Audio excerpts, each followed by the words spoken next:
Hey everyone, how's it going? I hope you're all doing great and that you're following the 3H's of the channel.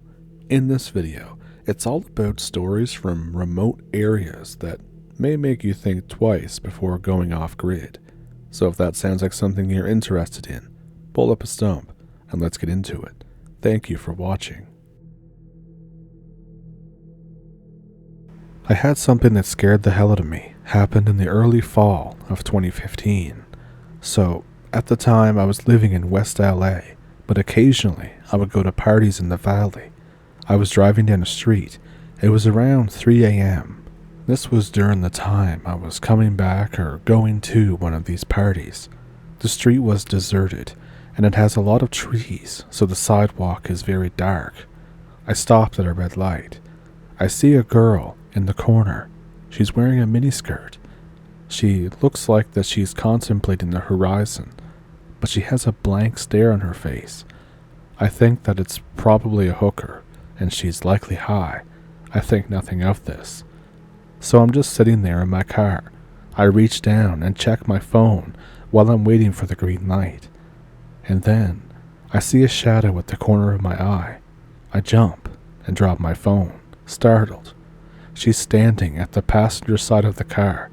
I'm alone, by the way. I look at her, and I notice something very wrong. Her mouth. Her facial expression is like she is surprised, but too surprised. Her mouth is way too open, like abnormally open, not like somebody had a broken jaw, or somebody was double jointed and can open their mouth a long ways. It was a kind of, that person is not a person. It's not human. She looks at me. I look at her. She goes for the door and tries to open it. I kick it into first gear and floor it. I look in the mirror. She starts running really fast, chasing me. She runs so fast that she catches my car for something like 2 blocks. Before, she didn't slow down. She just suddenly stopped dead in her tracks. After this, I said screw whatever I was going to do, and then I ran all the red lights to my sister's house, and I slept there until morning.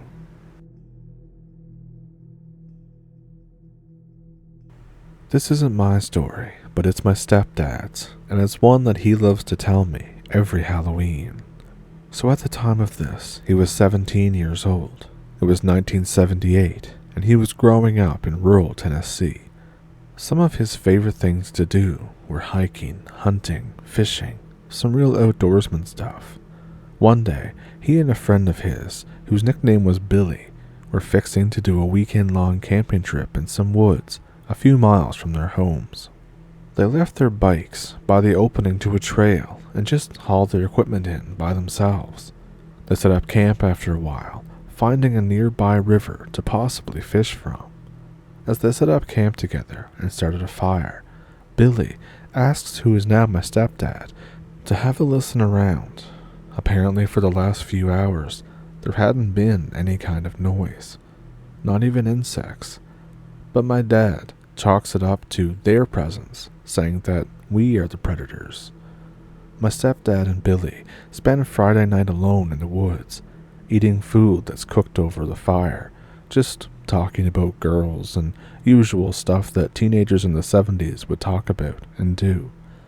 Around 1 a.m., my stepdad is in the tent that they had set up earlier in the day when he hears what he knows for sure is a person.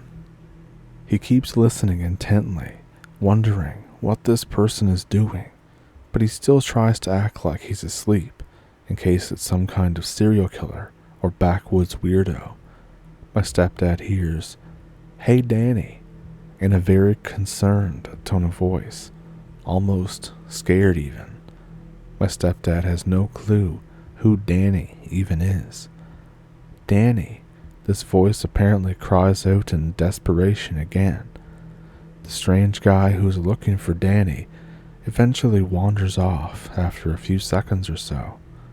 My stepdad tries to sleep, but struggles, thinking that someone might be lost, or worse.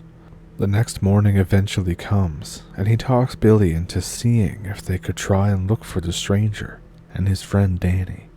Billy agrees, and they head off into the woods. Billy tells my stepdad that he's still yet to hear any animal noises, which my stepdad shrugs off again. As they continue trekking through the woods and looking for lost strangers, my stepdad asked Billy to not split up, as that's dangerously stupid, but cover more ground by maybe distancing themselves. Billy agrees to this, and they separate by 10 feet, maybe a little more. So they separate. My stepdad goes deeper into some more woodland to search. He keeps sight of Billy, and they frequently call out to each other to make sure that they're still in reach. My stepdad keeps walking alone in the woodland looking for any signs of people having been there recently. He's keeping track of any footprints or any other signs of any human presence. He calls out to Billy, but then doesn't hear back. He sits there for what he guessed was 10 to 15 minutes, calling out for Billy. Billy, where are you? Billy. He stops when he hears someone else calling Billy's name. The other voice calling out Billy's name scares him. He looks around, checking his surroundings, and then he sees someone sitting up in a tree. This person is calling out Billy's name, and as he describes them, had somehow been up there this entire time, and he had no idea how he hadn't spotted him. The person is some shade of deathly pale, wearing almost nothing, covered in lesions and open bloody sores, and what looked like pus dripping from open scab-like markings. My stepdad nervously backs away before the strange guy just drops, lands perfectly on the ground, and flashes him this very wide, unnatural smile. Billy, Billy. He describes the creepy guy's voice as what it would sound like if the Wizard of Oz had taken a can opener to his vocal cords. The creepy guy catches up with my stepdad. Somehow he never fully figured out how he'd managed to be face to face with him so quickly. The creepy guy then proceeds to cup my stepdad's face into his hands, with that smile still on his face. Back off, my stepdad yells at him before running from him. My stepdad collides into Billy as soon after and tells him what happened. They see the creepy guy just standing there with this smile. They begin to run for it. Somehow, the creepy guy is keeping up with them, really catching up to them. They decide to do the brightest thing imaginable and jump into the river. After jumping in, they relax and just let the current take them away from this guy. The creepy guy is still running parallel to them and cackling. Eventually, they do lose sight of him. My stepdad and Billy just let the current take them out for a while before swimming back to the riverbank. By then, it's almost dusk. They reach a small campground area and climb out of the river. They ask one of the campers where they are and if he can give them a ride home. Apparently the distance that they traveled by river, they were 2 towns over from where they started. Neither of them ever see this guy ever again. He's still an outdoorsman, but he keeps a shotgun on him from then on.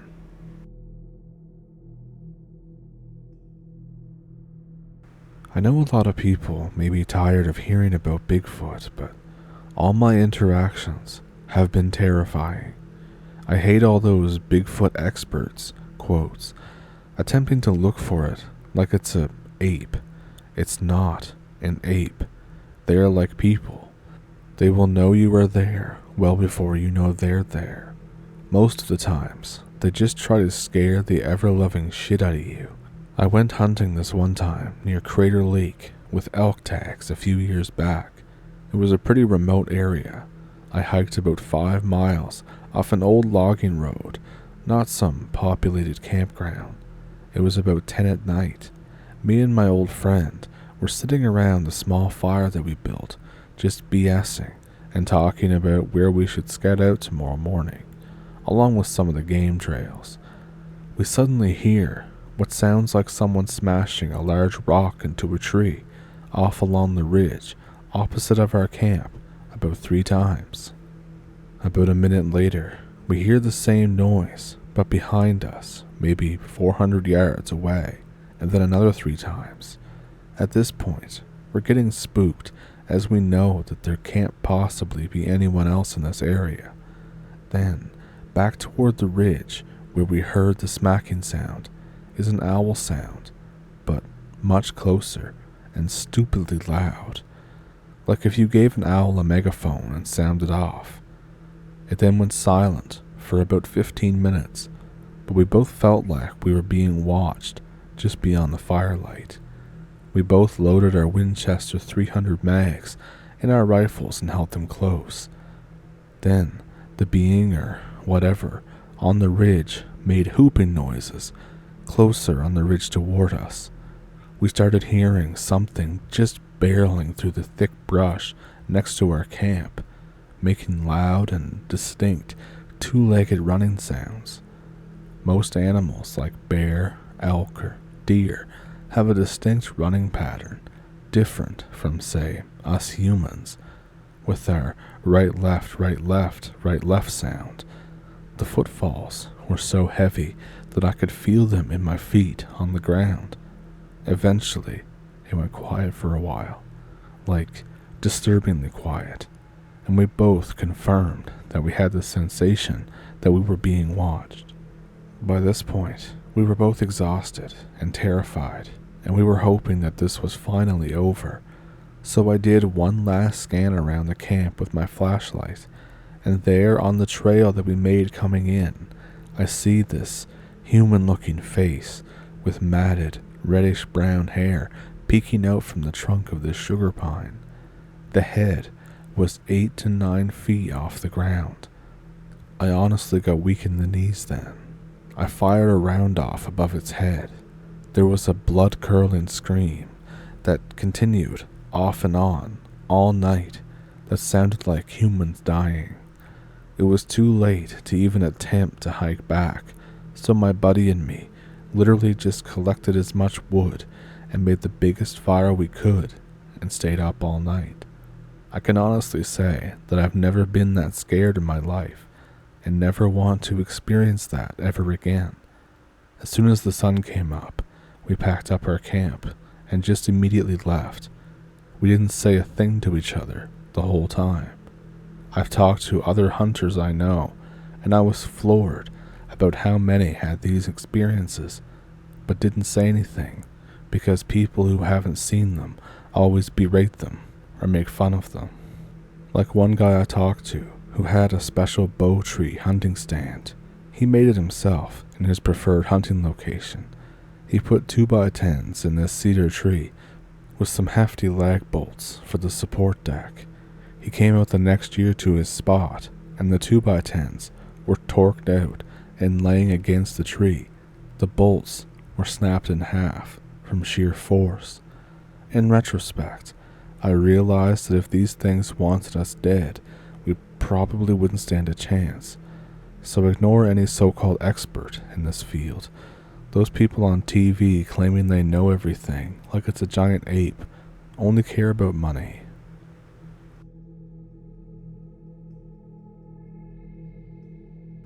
This is something that happened when I was 14, and I was staying over at my friend's house.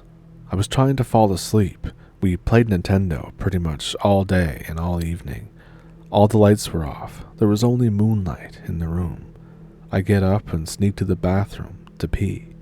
I hear something downstairs. I was thinking that it was my friend's sister or his mom, since it was about 2 a.m. I come back, I get in bed, I leave the door open, and then I hear something, a sound on the stairs. I watch the doorway, and all of a sudden, the sound stops, almost as quickly as it started. But for some reason, I start to feel really scared. My eyes are glued to the stairs through the banister, and then I very clearly see a black silhouette of the upper half of a person crawling on all fours up the stairs. I felt absolute terror. I couldn't move. I had a tingling sensation all through my body. I was trying to call out, but I was too scared. I managed a raspy, "Help." The silhouette stops moving instantly. I'm even more terrified. My eyes are hurting from staring so hard. My heart is about to explode out of my chest. The room grows cold. I still can't move. I hear my friend stir on the top bunk, and then there's a click. A flashlight comes on from the top bunk. He points it at the stairs, exactly where I was looking. There's nothing there. My friend says, "Did you see it?" I can barely respond to yes.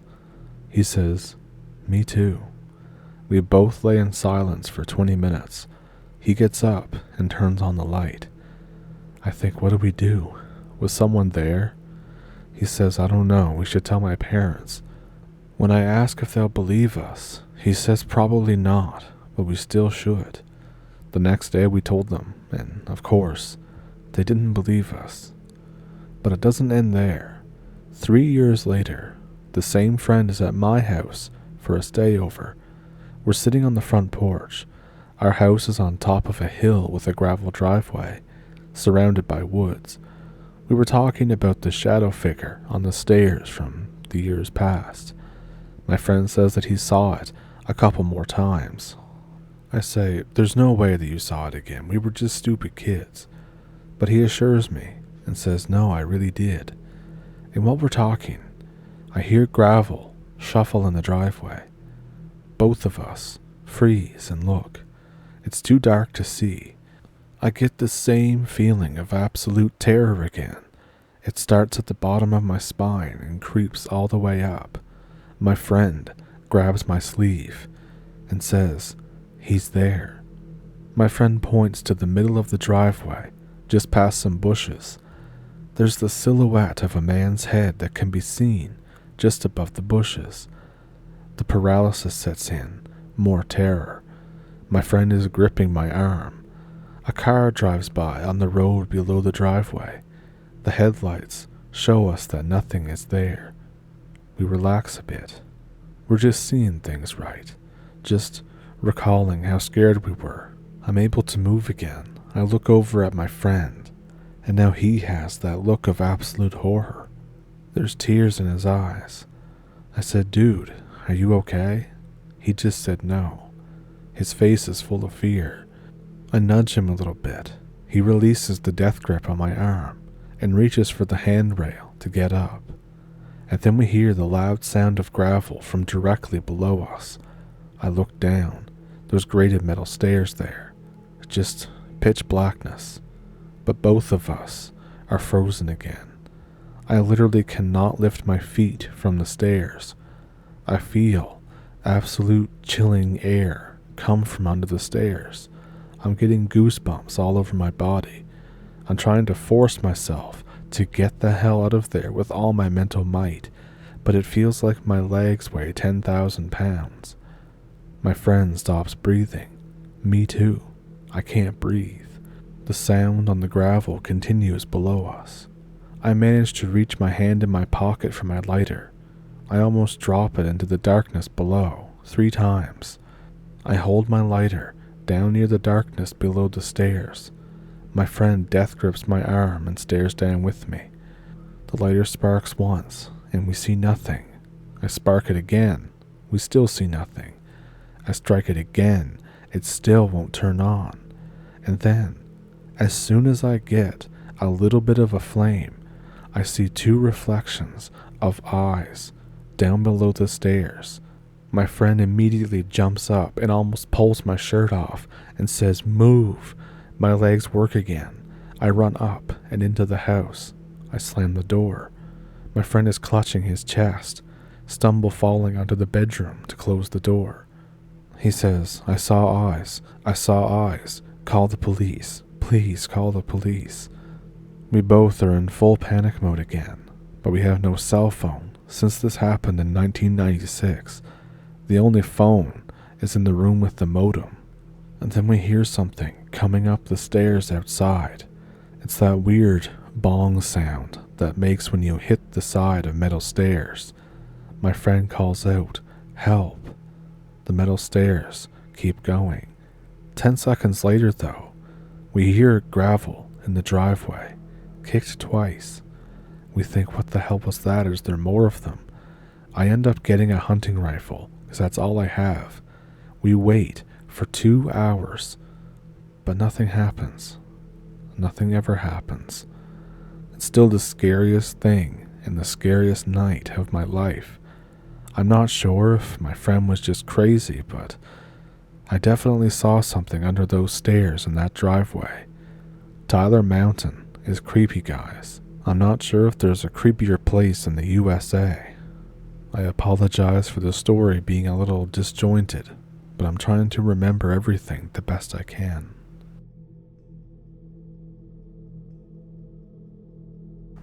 I live in Chicago, but I have grandparents who live way out in the sticks in Tennessee. I visit them on and off throughout my childhood, but I'm not super close with them. Anywho, around 12 years old, my parents take me to visit my grandparents like we do every couple of years. While there, I met with a cousin exploring the woods. My cousin ends up climbing a tree, and I'm walking around by myself when suddenly I need to pee. So naturally, I whip out the little feller and start doing my business. My cousin suddenly starts yelling at me to not do that, and he scrambles down the tree. He points to some pile of stones, which I had seen, but didn't think they were important. He tells me it's bad luck to mess with them, and he drags me back to my grandparents. As we're heading back, I start feeling incredibly ill. My cousin got me pretty scared, and I begin to think, oh shit, I'm dying. My cousin tells my grandpa what I did and looks really concerned. He drags me over to a cow and forces me to pull milk out of it and into a pail. Meanwhile, I'm beginning to feel feverish. I ask him if I can lay down. My parents were called, and they're there now. My mom is trying to pull me away, but my grandpa holds her back. Dad doesn't interfere, and she and Dad begin to bicker while I'm thinking that I'm going to puke. Then, Grandpa makes me carry the pail all the way back to the woods. I'm pretty sure that I'm about to pass out before we make it, but my grandpa keeps shoving me along and says that he can't carry the pail for me and that I have to do it. My arms are getting weak, but I manage to hold on to the pail until we get to the woods. I start feeling really bad, woozy, and things are beginning to blur, but I hear my grandpa tell me to dump the milk on the stones as he shoves me forward. At that moment, I puke everywhere, all over the stones. There's vomit all over my sweater and everything. I drop the milk. It splashes over the stone. I hear my grandpa cursing and my mom yelling. Everything goes black and I pass out. I wake up hours later. Grandpa's there. Mom and Dad are still bickering, but Mom looks relieved to see me wake up. She rushes to hug me, and Grandpa pushes her back. He leans in really close and says, "Don't ever disrespect them like that again," then gives me a glass of milk and forces me to drink it down. It tastes awful. There's something in it. For years, I don't set foot into the woods. Nowadays, I camp regularly. I just watch where I pee, I guess.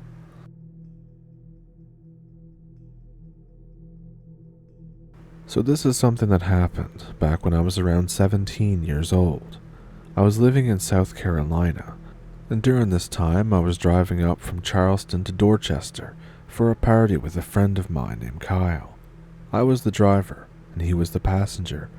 Now, I'd lived in South Carolina for 7 years, and spent another 6 in Sevierville, Tennessee prior to that, and I was in love with the wilderness. Nothing creepy had ever happened to me in all that time, regardless of how rural or backwoods that I'd gotten. So driving up there, the hour got late. We were on a stretch of lonely road with nothing but woods and swamp on either side of this road. No buildings, no houses, and no real civilization around for 30 miles ahead. and behind us. The conversation was the typical 17-year-old dude conversation. Dude, we're going to get so wasted. I haven't seen these guys in forever, and so on and so forth. I did have my eyes on the road, however, in order to make sure that I don't slam into some random wildlife crossing by. With no lights in the woods at 1:30 in the a.m., visibility was not great. As I'm talking, I spot something about 500 feet up the road, walking along the side of the pavement towards our car. As my mind is on driving in the conversation, my first thought on the figure was it's probably some hitchhiker or maybe someone's car broke down. However, as soon as I heard how strange both of these possibilities sounded, I started to watch the figure more closely. 1:40 in the a.m. now. We're in the middle of the woods, with no civilization for dozens of miles in either direction. The road is a one-way. I haven't passed a car or seen another car in over an hour. The conversation slows down as the figure gets closer. I realize that something isn't quite right because it's way too tall. Now that it's closer, I'm 5'10", and my friend is about 6'1" and 245 pounds. But this thing had to have been 8 feet at least, and the body proportions were wrong. Its arms dangled far below the hip, with human-esque hands with way too long fingers. I could not make out any claws, but who knows? It was dark. The head was bald. The skin was a pale grayish white, like a maggot, and molted brown splotches, which may have been dirt or natural coloration, were mixed in. The eyes were black, large, and reflected light in a predatory way when the truck's lamps shone on them. The legs were bent oddly at the knees, but were quite long nonetheless. I couldn't make out the feet, but the hands were human-ish, so I would presume the feet were too. The worst part was the mouth. Imagine a human mouth, where the lower jaw has been stretched and distended all the way to the chest. The teeth were yellow and sharp. The mouth was red, but had no visible tongue lolling around. Conversation stopped dead. I flicked the high beams on, as it seemed to be quickening its pace as we approached, moving very jerky and in a halting manner, and when the high beams hit it, it shrieked in a weird, two-toned way and made to move across the road, which was bad, because my reaction had been to slam on the accelerator in order to pass the thing by. We locked eyes as I approached, and I introduced the gray-skinned thing to a Ford F-150 doing around 70. When we collided, everybody screamed. Myself, Kyle, and Stretch Armstrong here, and the thing made a pleasantly solid thum upon impact with the right corner of the hood and bumper. The shrieking stopped abruptly and turned into a squalling moan, and the impact sent it hurtling into a tree on the roadside. We kept going. There was no blood, and only minor damage to the truck. I love steel.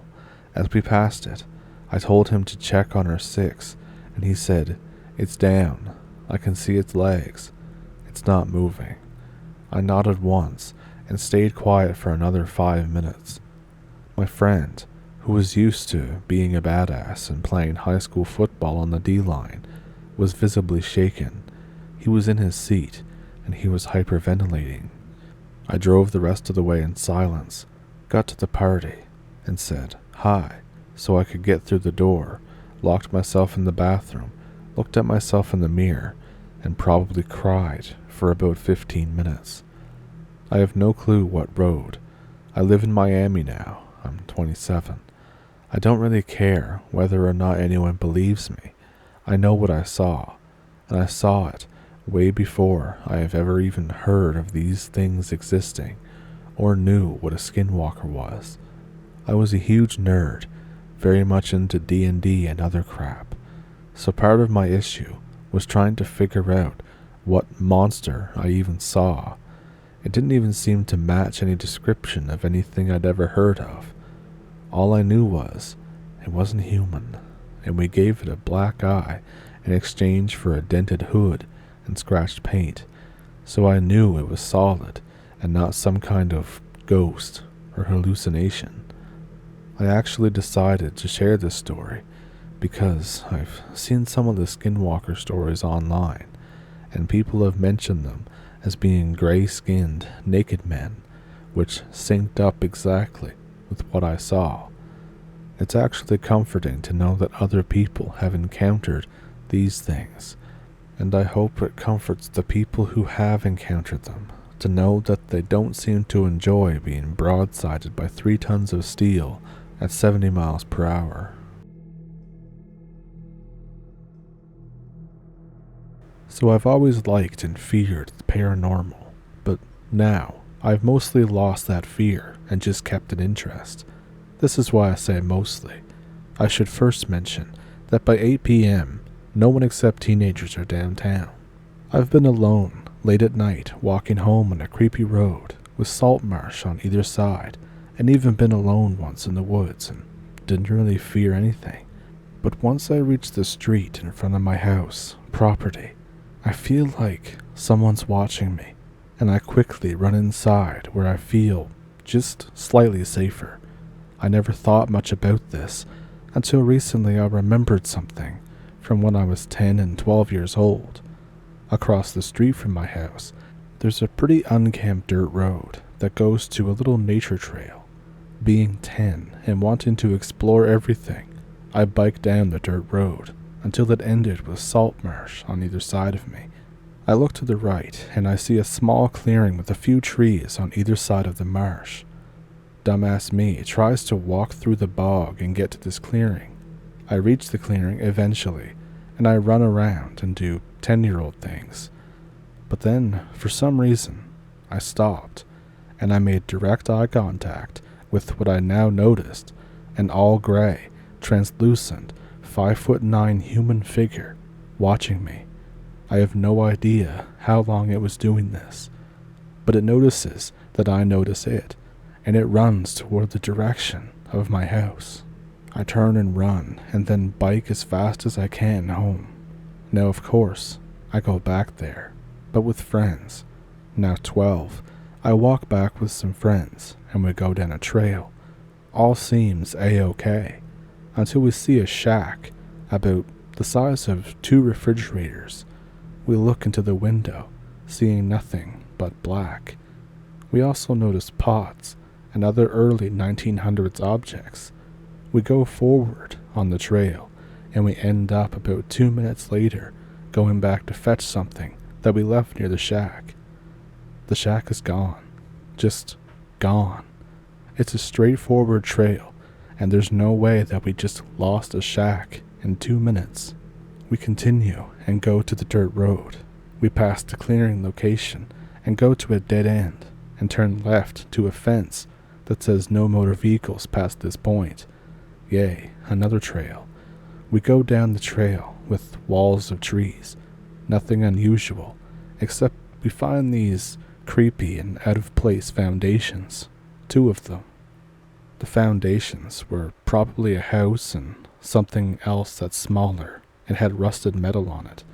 Even weirder, there were 3 houses on this dirt road, and we found people who were living in them. One house was always up for sale because it was super nice and big, and this second house, we find out that it's always up for sale, and whenever somebody buys it, they never stay there longer than a year. Weird, right?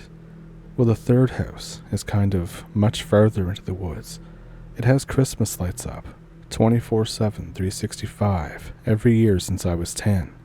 But there's never a car in the driveway, there's never any lights on, and green mossy crap on every window. It's a 1-floor, 1970s to 80s looking house. Despite all this, it seems lived in. This is just a list of weird things that happens in my little area of nowhere. 2 of my friends have had an interest in joining me to go back and find the translucent man. I think I should.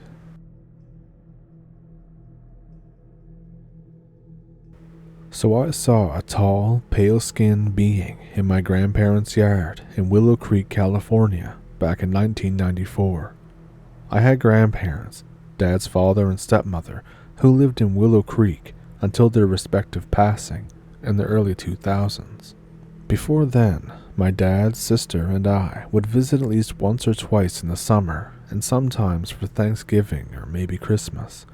We lived in San Jose, California at the time, which is an 8-hour drive away.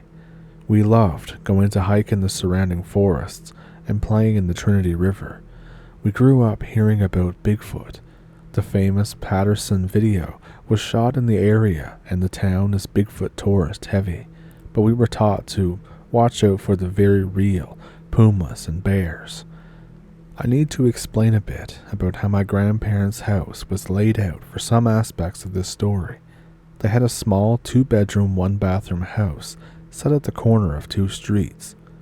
The road into the neighborhood off the main road ran along the backyard, and the house ran along the other road off of that road. Several houses ran on each side of the street, and a house sat behind their yard. There was a chain-link fencing that was 6 feet tall that went around the backyard and most neighbors' yards, instead of solid wood fencing that you'd see in other places, so you can see into most yards. From the street and their house, it then slopes down into the backyard and neighbor's yard, roughly 10 feet in total. Their backyard was mostly just grass and weeds, with a small semi-growing garden near the neighbor's fence line, and there was this big tree, maybe an oak of some kind, next to and partially over the solarium. They had a raised deck running the length of the back of the house, with stairs that went down into the yard at one end and a solarium off the kitchen at the other end. Inside the house, the kitchen and the dining room are immediately next to each other, with the living room and the front door next to it. At the back of the living room is a short hall with a master bedroom behind the kitchen and along the wall with the deck on one side, and the bathroom and a guest room are along the wall facing the side the street is on. My grandparents, of course, got their master bedroom. My dad would take the guest room, and my sister and I would sleep in the living room in the winter, or, in the summer, the solarium.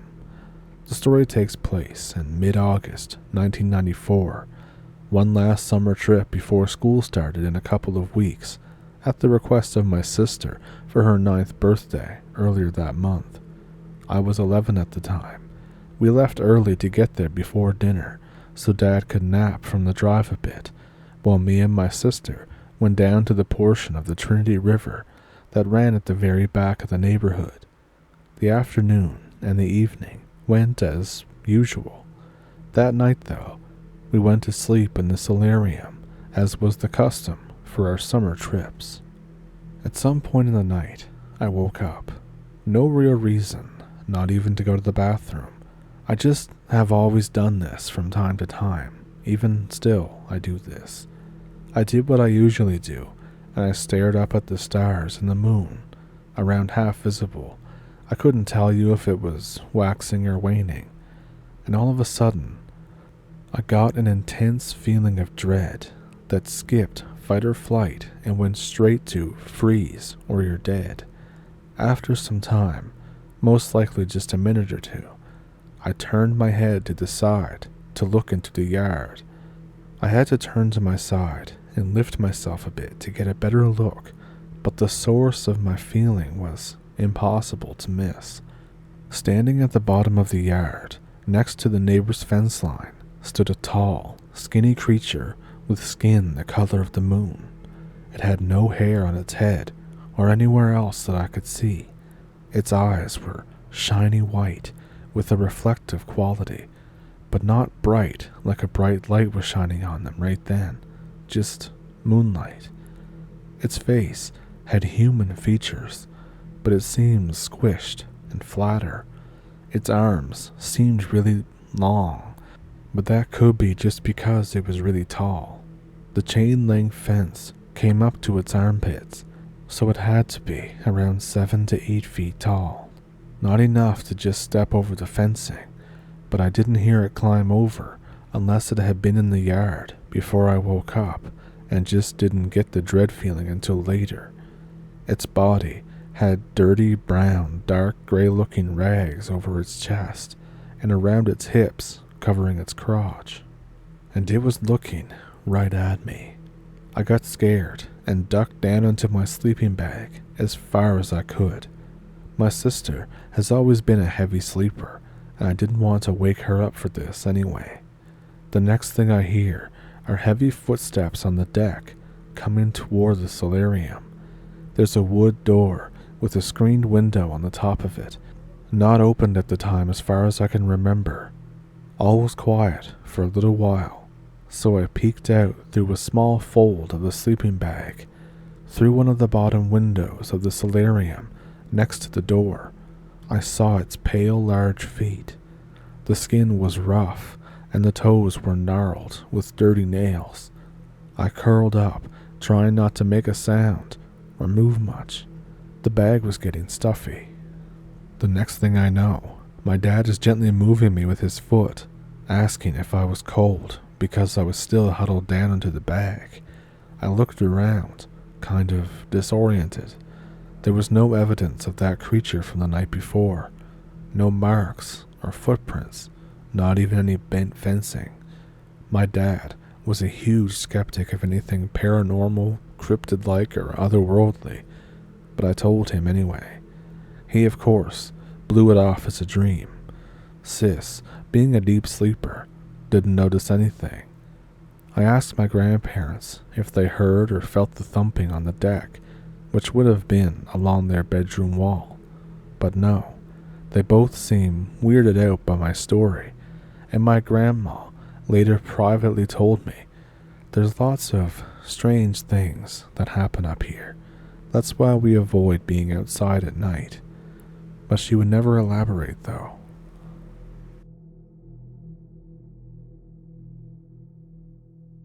So I have a pretty sketchy story that happened in my childhood.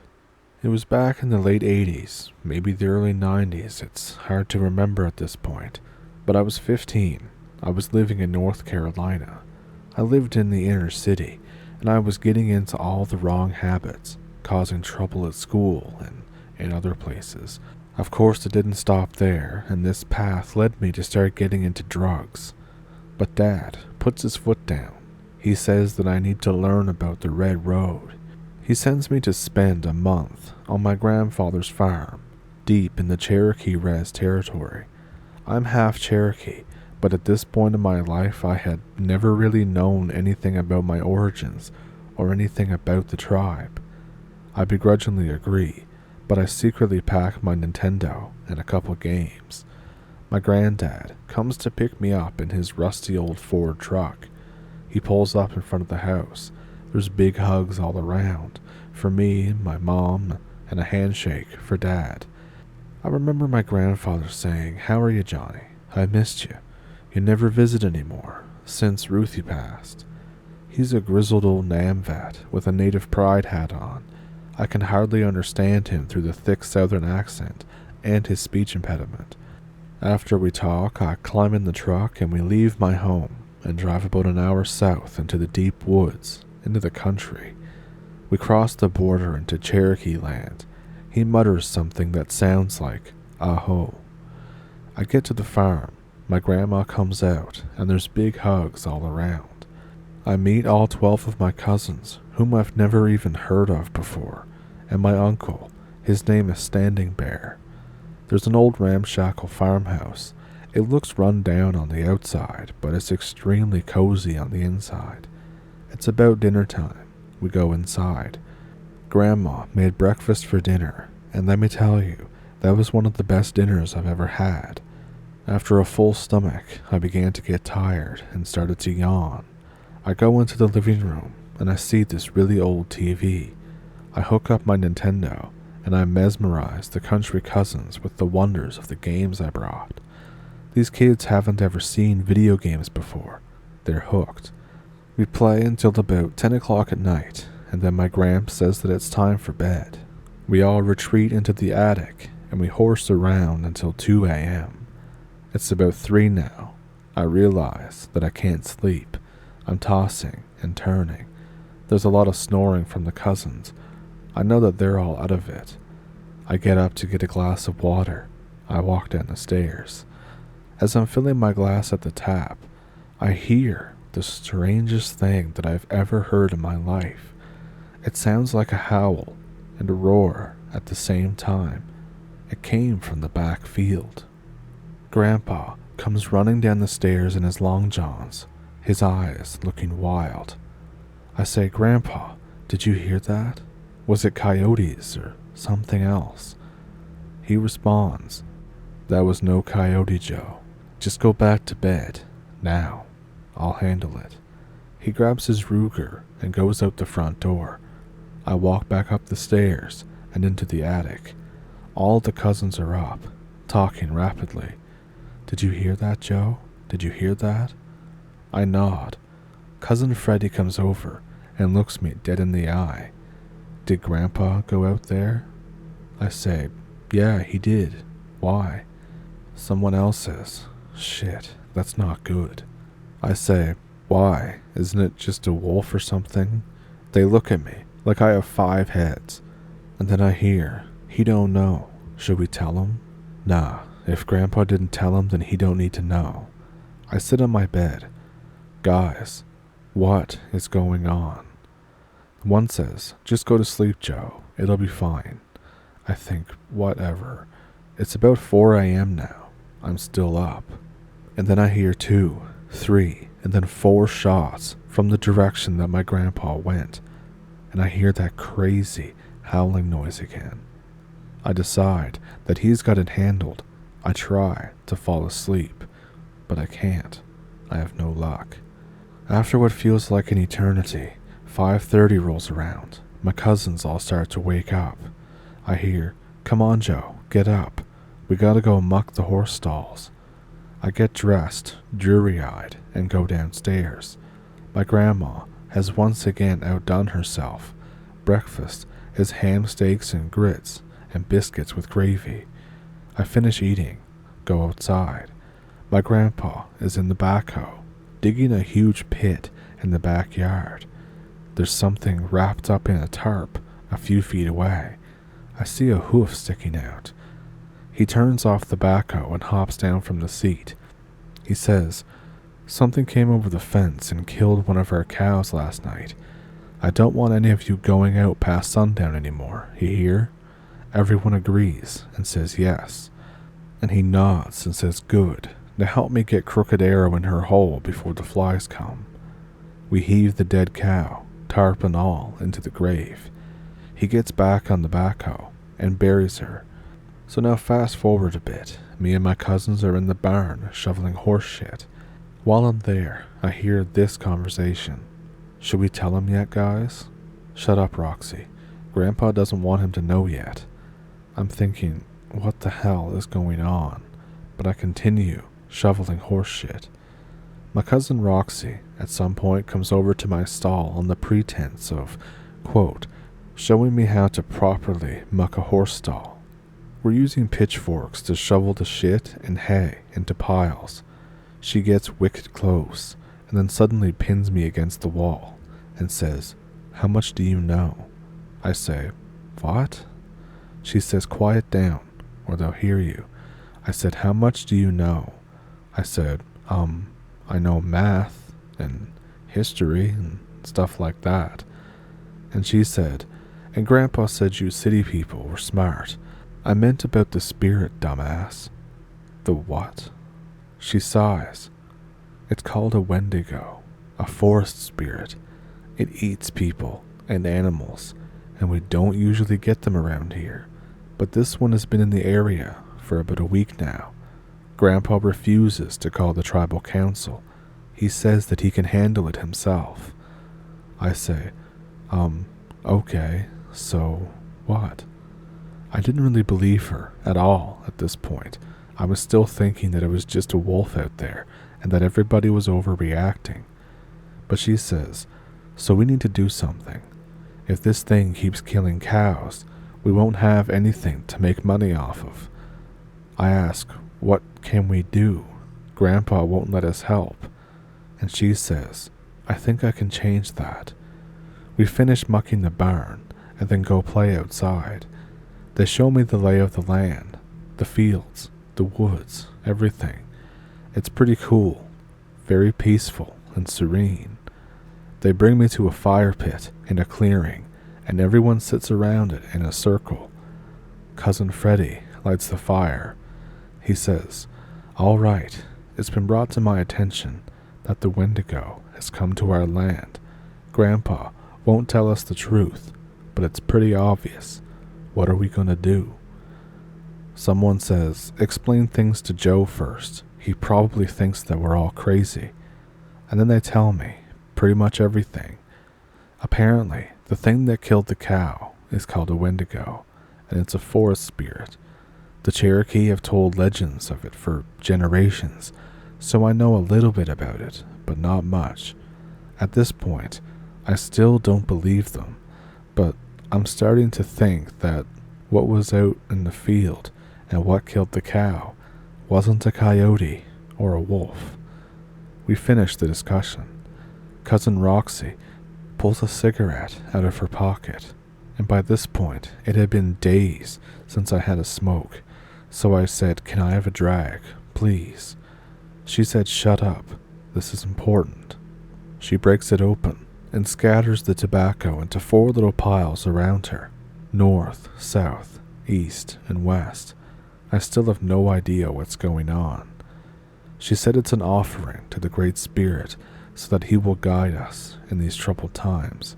And then I say, "Oh, it's more old tribal bullshit." Cousin Freddie comes over and punches me in the stomach so hard I can't breathe. He says, "Watch your effing mouth. This is what we believe around here, so get used to it." After the fire dies down, we go back into the house. Lunch is ready. This time, corned beef hash with collard greens. We play some Nintendo until dinner. Dinner is the full fried chicken treatment. It's absolutely amazing. After dinner, we all sit around the table talking, as Grandpa is telling us how he lost his big toe in Nam. I hear the howling noise again from the back field. Everyone goes silent. Grandpa gets up and grabs his rifle again. My grandma looks worried. She says, "James, don't go out there. It's dangerous. Please don't go." He says, "I have to, before it kills one of the oxen or the horses. I have to." "Then take Jim with you. Don't go alone." My Uncle Standing Bear gets up and grabs his revolver from his jacket. Grandpa looks around the table at us. Myself and every one of the cousins are on our feet now, staring at him. He says, all right. Listen up. There's something out there that's killing the animals. It's not going to stop. If you're going to come with me, we need to set some very strict ground rules." Now for me, I was thinking, oh, we're actually going to go out there. He says, "First, stay on the path. There's swamps out there, and the gators will eat you alive before you can scream. Second, keep your safeties on at all times until you're about to shoot. I don't want any accidents tonight. And third, you listen to everything I say. This is not optional. No one goes off alone, and you all obey my orders. Got that?" Everyone says yes, and he says good. He takes us out to the shed and undoes the padlock. I'm expecting farming equipment, but instead there's a few more 22 LR rifles in there. We spread the rifles between us and we get a flashlight. He closes up the shed. Our little ragtag group goes into the woods, following the path from the back field. Grandpa holds up his hand for us to stop and bends down. He looks at something on the trail. He says they're tracks and that they're fresh, and we need to be very careful. We continue down the path, every once in a while stopping to listen or look at tracks. After an hour, I realize something. I say, "Grandpa, we just went in a giant circle. I've seen that tree before." I look down, and sure enough, there's our footprints in the mud, along with these strange 3-toed claw marks that I've never seen before. And then it dawns on me. We weren't following it. It was following us. Before I can even finish this thought, Grandpa gets really low to the ground and motions for us to do the same. We squat in the mud and listen. There's a strange hissing noise coming from off to the left. One says, "Grandpa, listen, to the left of us. Listen, do you hear that?" He said it's close. Shut up and stay down. I look off to the left side of the trail. There's lots of trees and thick brush that obscures my view. I look up about 3 more feet when suddenly the glint of a pair of eyes. I yell out, "Holy shit, shoot it." There's complete chaos. I fire a gun for the first time in my life. I missed, but somebody else hit it. There's a very angry, shrieking growl, and this time much louder than it's ever been before. Something big runs across the path and back into the woods. I ask, should we chase it? And my grandpa says, no. I know we hit it at least 10 times. If that thing isn't dead yet, it's never gonna be.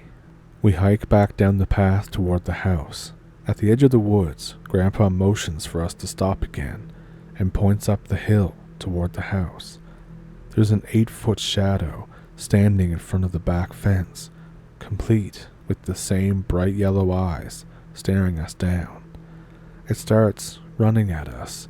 We scatter, and everyone shoots at it. I hear it roar again, and suddenly, it's about 5 feet in front of me. It's too dark to make out in the pitch black, but I can see a little bit of shaggy, matted fur and what looks like some kind of claws. I hear Grandpa shout something, and then I hear rifle shots. The thing runs back into the woods. My grandpa is calling for everyone to get inside. My grandma asks if we got it. My grandpa shakes his head. My grandma sits at the table and says, "We're safe here. It can't enter a dwelling without permission." I say, "I thought that was vampires," trying to make a joke. Someone says, "Vampires don't exist, dipshit. Where do you think the legend came from?" And I say, "Oh." Grandpa is asked what he's going to do, and he said that we're going to stay inside, we're going to pray to the Creator, and hope that it doesn't kill any more of my animals. Jean, get the tribal council on the phone. Tell them that they need to send someone out here as soon as possible. The next day, Grandpa takes me home in his truck. As we sit outside of my house with the engine running, he gives me a hug, and he said, "Well, I know that that's not quite what city life is like, but it was good to see you." And then he asks me not to tell my dad about this. He won't believe me, and he'll never let you come see me again. And then he says, "Now git, I gotta go pick up bread still." And to this day, that was the most eventful and scariest summer of my entire life. All of the dialogue that I added in here was more the general gist of what the conversation was, not what was actually said. I had to corroborate some details with my cousins, but I think I got it all out there.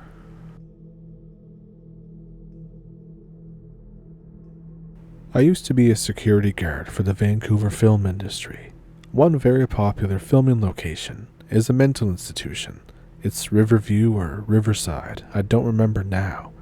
Anyways, you've seen this place in Untold Stories of the ER, Deadpool 2, and the orphanage scene, and Grave Encounters, movies like that. The thing is, all the places in Grave Encounters are basically just like the movie. There's literally a long, dark underground tunnel that they would use to transport patients, supplies, and other stuff when the place was active. It's actually super creepy, and just as creepy as it is in the movie. Also, a side note, it was where hydroshock therapy was developed in Canada, and they were using it on veterans from one of the world wars. Patients back in the day were treated terribly, but before its closing, it was made into an actual modern medical psychiatric facility. So this place was literally beautiful during the day.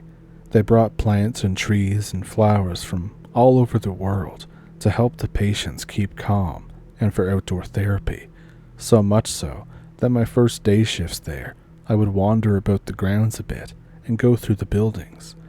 I forgot to mention that this place is pretty big, bigger than the university campus that I went to, with several buildings and many main patient facilities.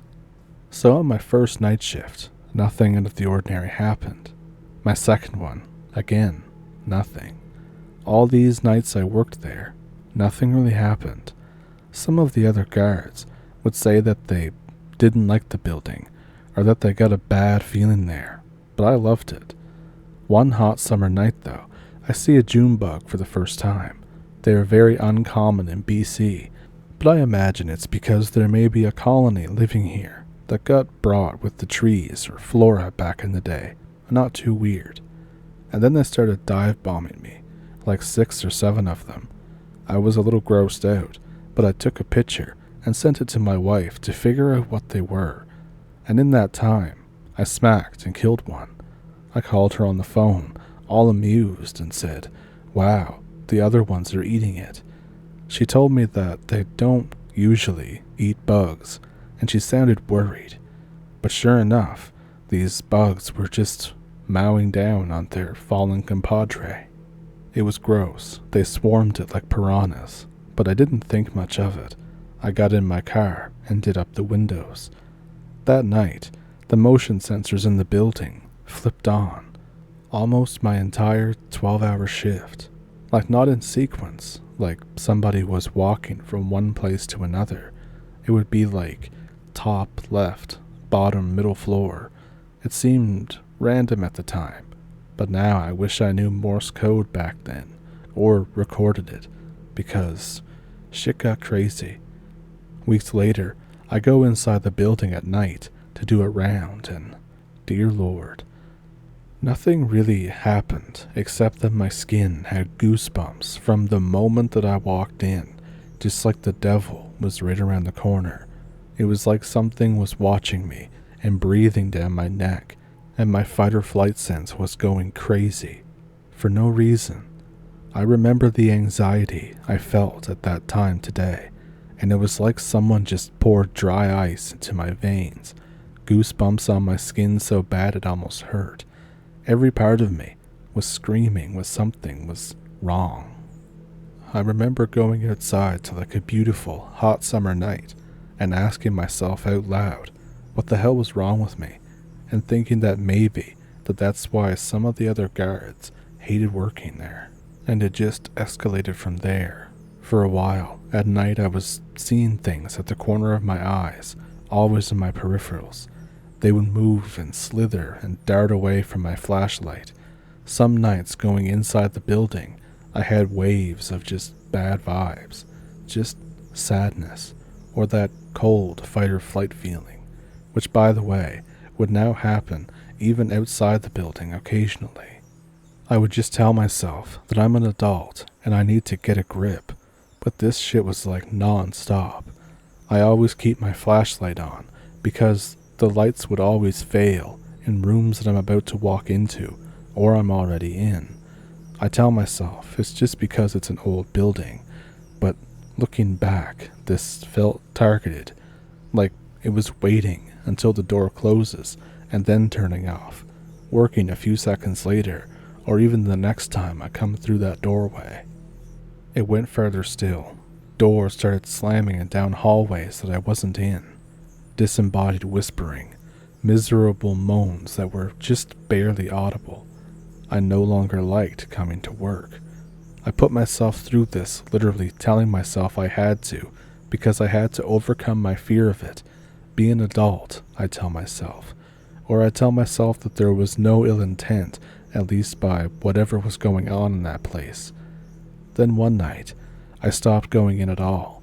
I just stayed in my car and just watched the building while I listened to comedy on Slacker radio. I had full bars and good reception and everything, and I'm still hearing the moaning that sounds so similar to what I heard inside through my phone speaker. It really freaked me out. Then after a couple nights of this, it goes crazy again. In the middle of a stand-up comedian's joke, it just abruptly starts. Screaming, tons of voices, like men bellowing in pain and sorrow, women wailing and shrieking, children sobbing, but it all sounds like bad static, but at the same time, completely distinguishable as what it is. I ripped the earbuds out and started tearing up. I was a grown man at this point, but I don't think I had ever cried in fear before. Part of it was so jarring, and part of it was sheer terror that I actually couldn't believe that it happened. Like I was actually in denial of it happening to me within seconds of the earbuds coming out, and it stopped. I didn't actually want to believe what I had heard. I didn't want to ever hear that sound again. I didn't want it to be real. I could tell myself, in that moment, that it was just static, and if I put my earbuds back in, and it didn't happen, it was over, and it wasn't real. And I was listening over data on a cell phone. I don't know how they work, but I didn't even know they could get static. So I put my earbuds back in, like a moron. All this happening in like 10 seconds, and I literally have tears in my eyes. My hands are shaking, like hoping that this did not happen, so that it would all be in my head. And my comedy is back, just regular. The joke is finishing, and then it all happens again. I pull my headphones out, and it's coming out of my phone speaker too, and my blood is running cold. Just typing this out again is giving me anxiety. I'm probably not going to sleep tonight now. I closed Slacker radio, and it kept going. I panicked and held down the power button on my phone. The screen goes black, the phone powers off, and it kept going. It smells horrible in my car now for some reason. I can't even describe it, but acrid and rotting garbage, and it stings my nostrils. I fumble with the battery and remove it. Then the sound stops, finally. After a few minutes, I put the battery back in, powered on my phone, and called my wife in hysterics. She calmed me down. I know I scared the hell out of her, and she probably had never heard me scared like that before. And honestly, I haven't been that scared since. I remember getting out of the car with her on the phone because I literally had to move. I can't explain why, but it felt like I had to get far away, and being trapped in the car was dangerous, like my primitive brain was just screaming, run, on repeat. But back to the sound.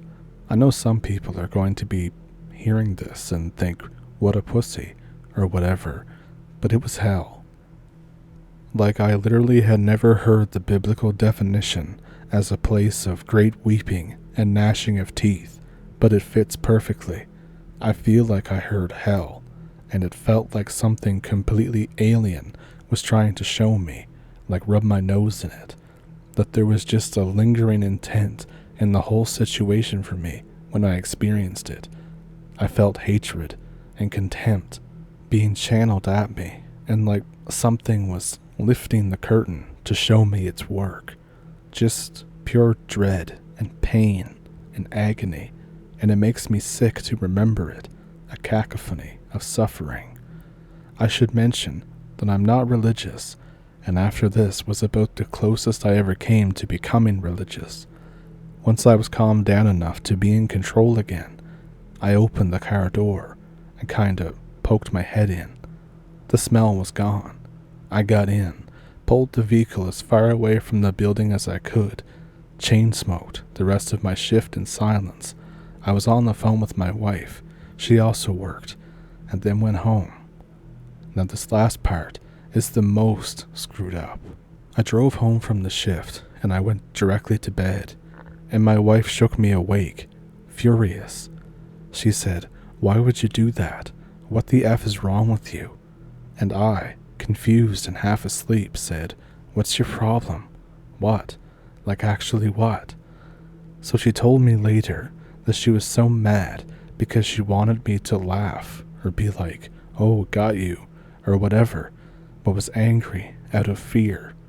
When she realized that I had no idea what she was talking about, she went white as a sheet, and told me that I had to come look at something. I basically said, I have to go back to sleep, but she persisted, and once I was awake enough to realize that she was sincerely terrified, I followed her outside to the carport. "Did you do this?"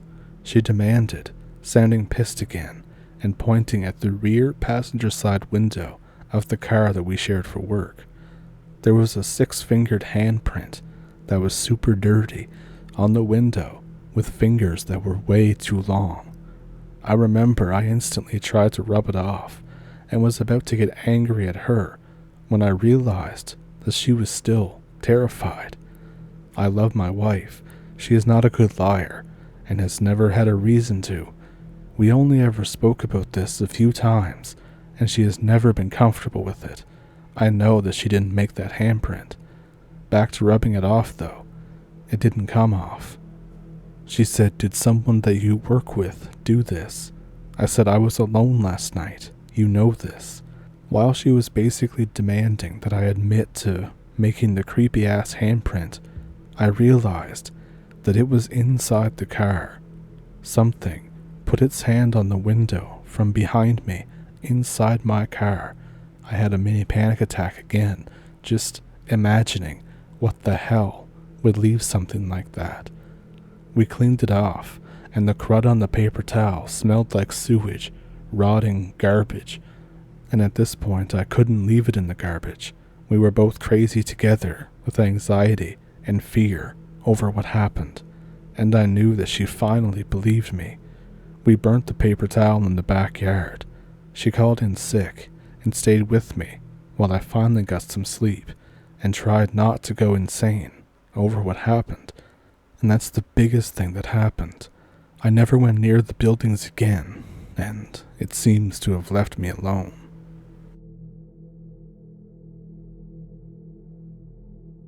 So I have trouble explaining the feelings that I get when thinking about this thing that happened. Keep in mind, I don't really believe in anything paranormal at all, but I don't know how else to explain what I saw, and no one I talked to truly believes me. It was 2006. I was 28 at the time. I was hunting with my best friend who was 27. We were driving on this dirt path in my woods around 3 a.m. in the morning because night hunting and all that stuff, and I owned about 30 acres then. My friend tells me to stop the truck. He gets out and scans the surrounding brush. I hear a steady crunch in the tree line. It wasn't like a 4-legged animal crunch, more like a person walking through the woods. I live in the middle of nowhere. I called out, asking if somebody was there. It stops. I'm about 4 on the spook meter at this point. Me and my friend slowly back away toward my truck, and all of a sudden, I see a pair of eyes in the brush lit up by my headlights. I don't know how else to describe these eyes, but I'll try my best. They weren't like normal illuminated eyes. It wasn't just glowing dots. I could very obviously see the details in its eyes. They were mostly black with white centers, basically the opposite of a human eye. At this point, the entity started walking toward me. It sounds like a person, but it's not. Those eyes were not human. I say out loud, "If you come any closer, I will shoot." It stops for 3 seconds, but then starts again at an almost running speed. I fire my gun at the running blur. It lets off this screech that sounds like a dying boar mixed with some kind of moan. My friend screams and starts panicking. He goes into kind of a shock for a second.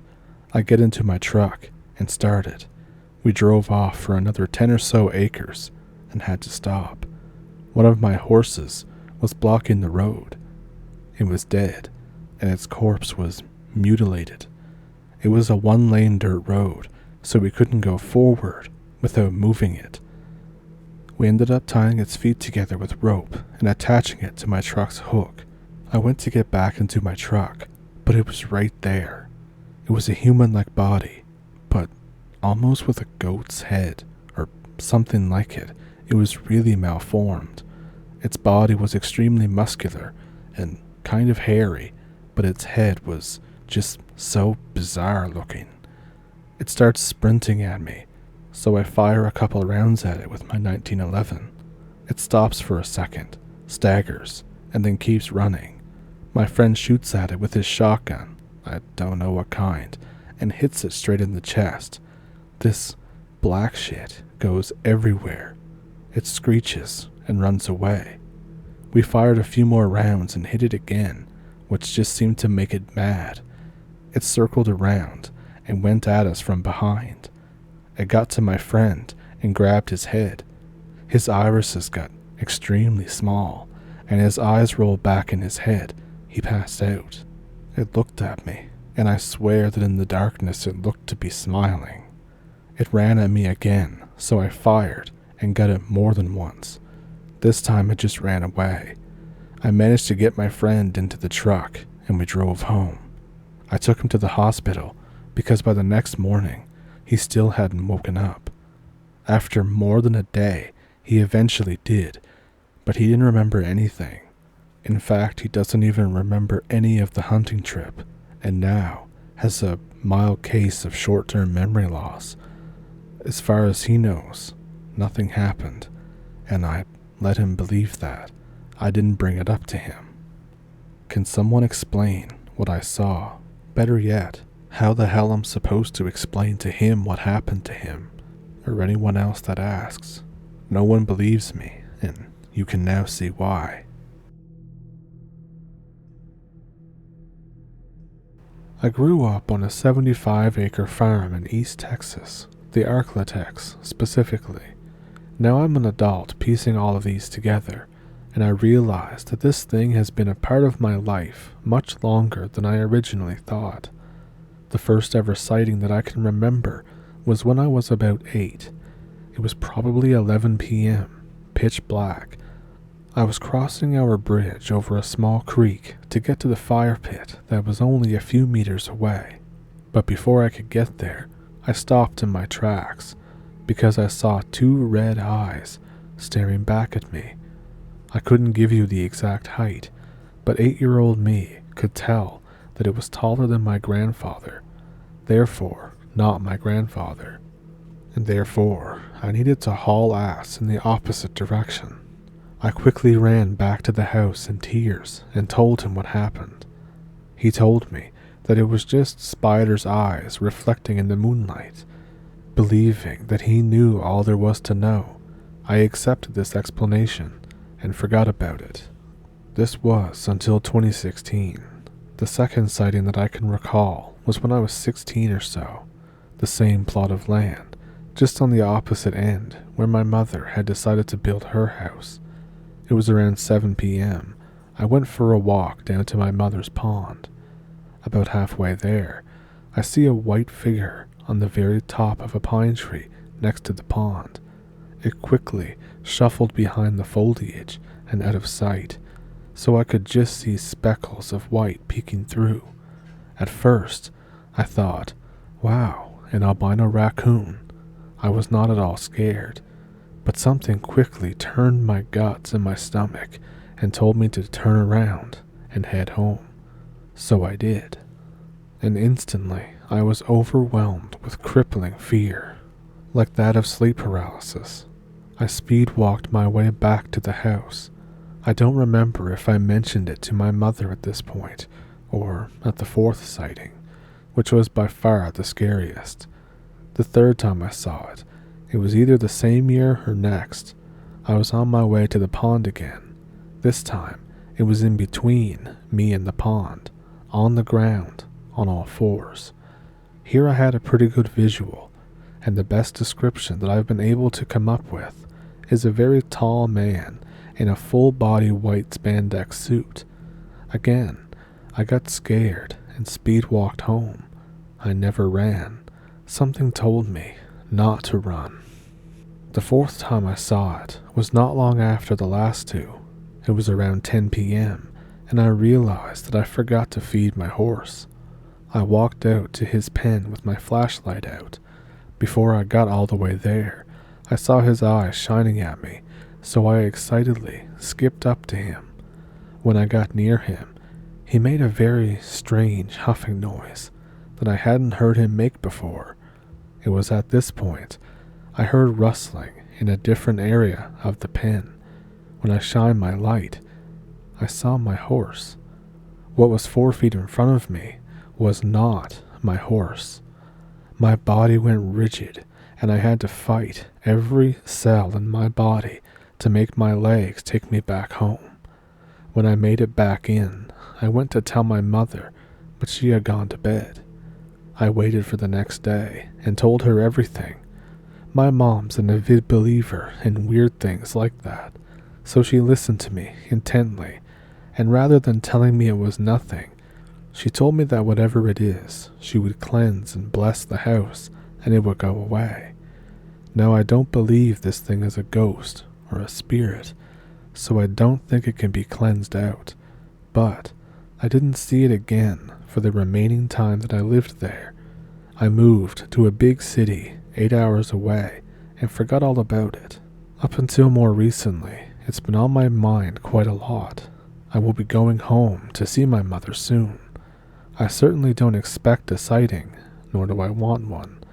I always feel like the next time I see it will be my last, or that it's an omen of death. I don't know. I do know that this creature had many, many opportunities to hurt me, and it did not. It just scared the hell out of me. I should also add that I mentioned this to one other person, a friend of mine. When I gave my friend its description, she became very upset and wanted to change the subject. After some prying, she eventually told me that she had seen the same thing at a lake 30 minutes from my house, Elliott, Texarkana Lake, and that it chased her and another girl on all fours.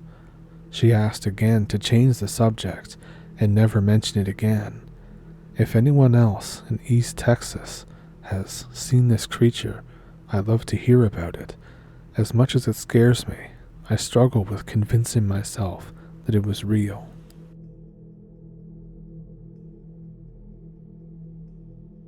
Years ago, I had an encounter with something that I'd like to get off my chest. I'm not the best writer, and I've spent some time pre-writing this to make sure that all the details are included. I'm going to forewarn you, it's really not that exciting. No one died, nothing fantastical happened, but for that, I'm kind of fortunate. So I was 24 years old at the time. I was a biologist, currently finishing up a PhD at a top Baptist university in Central Texas. I've been in state for a few years by this point. However, I originally come from up north. I've made it more than halfway through the program, and I'm finishing up my research projects in preparation to graduate with my PhD. My research focuses on mosquito-borne illnesses, and I intend to utilize my PhD and my research interests to direct commission as a medical entomologist for the Army. A lot of my research consists of field work. This includes mosquito larvae collections. As I conduct a lot of field work, I often find myself in remote places, including state and national parks. By this point, over the last few years, I have been collaborating with a former medical entomologist from the military. The reason I had this encounter was fueled by the collaboration that I have with the entomologist. During our collaborative work, I've traveled to mostly every state park in Central Texas. This is including Fort Parker, which is handily located west of Piney Woods region of Texas. The reason I mention this is that I've heard of a lot of other cryptid stories, including skinwalkers in East Texas, and Fort Parker was a few hours from Piney Woods, where I've heard of other cryptids being there. I never saw anything weird up until this point, but I believe that what I saw may have been one of those skinwalkers, due to the sheer proximity to Piney Woods and the short time it would take to get there. Now this day, I wasn't in the Piney Woods or Fort Parker. However, I had traveled to Meridian State Park. Meridian is in central eastern Texas, south of Dallas, and considered the heart of Bosque County. It was around 3 hours from Fort Parker and 4 or 5 from the Piney Woods region. I was tasked with doing some mosquito larvae surveys to see what species were present, and this had become a routine activity, so I thought nothing of it.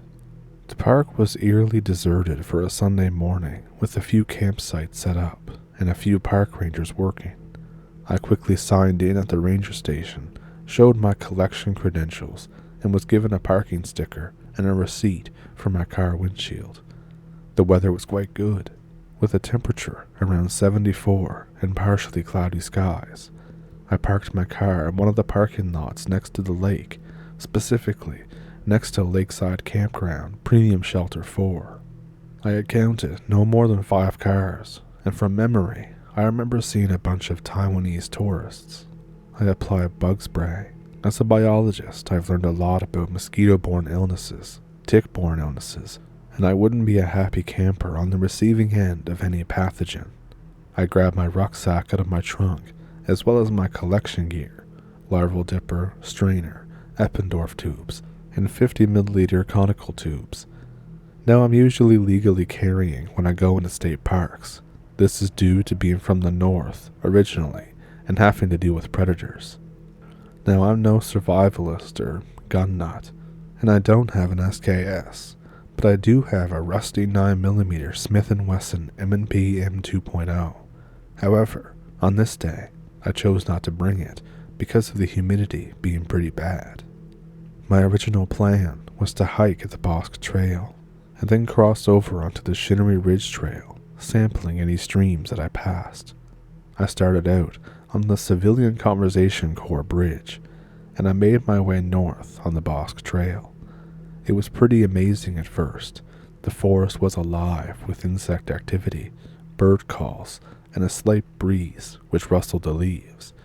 The Bosque Trail at this point crosses over into the smaller Little Forest Junior Trail, which is about 0.8 miles long. I stopped at Wildflower Field, as it was the first time I had visited the park, and I wanted to see some sights. The field was mostly dead, the wildflowers trampled, withered, and covered in weeds. I reluctantly continued along the trail, and I saw maybe one other person the quarter mile that I was on the junior trail. He asked what I was doing, and I briefly explained why I was carrying all the gear. We parted ways, and eventually I made it back on the Bosque Trail. After a while, I stopped at B Ledge, which is a rock formation overlooking Lake Meridian. It was an amazing spot, so I decided to take a picture there, which I could use for Facebook or whatever. Now as I left the ledge, the weird things began to happen, and they continued to intensify as I went down the trail. A quarter mile from the B Ledge, I started to encounter large objects blocking the path. Several logs seemed to have been dragged on the trail. Additionally, fallen trees were spread out along the next quarter mile. Crossing over them was quite difficult, and there was quite a lot of them. This continued for several hundred feet until the trail steeply went up the side of the mountain. It seems that at some point the rangers had carved out stone stairs into the rock face. However, they were deteriorated, and at this point very hard to traverse. The trail had a long railing made from what looked like an outdoor power cord. However, due to COVID, I didn't use it. The despair continued to intensify as I made my way deeper onto the trail. At the start of the trail markers were shiny metallic rectangles with blue indicators nailed to the trees. However, they soon transitioned into just blue spray paint on the bark. Upon reaching the first stream, I crouched to unpack my ruck and started to collect larvae using the dipper. The water wasn't that deep. It wasn't flowing and had become stagnant with a deep brownish color. Using my larval dipper, I collected water and strained it for mosquito larvae. I made several collections and ultimately found several species, including a very common southern species.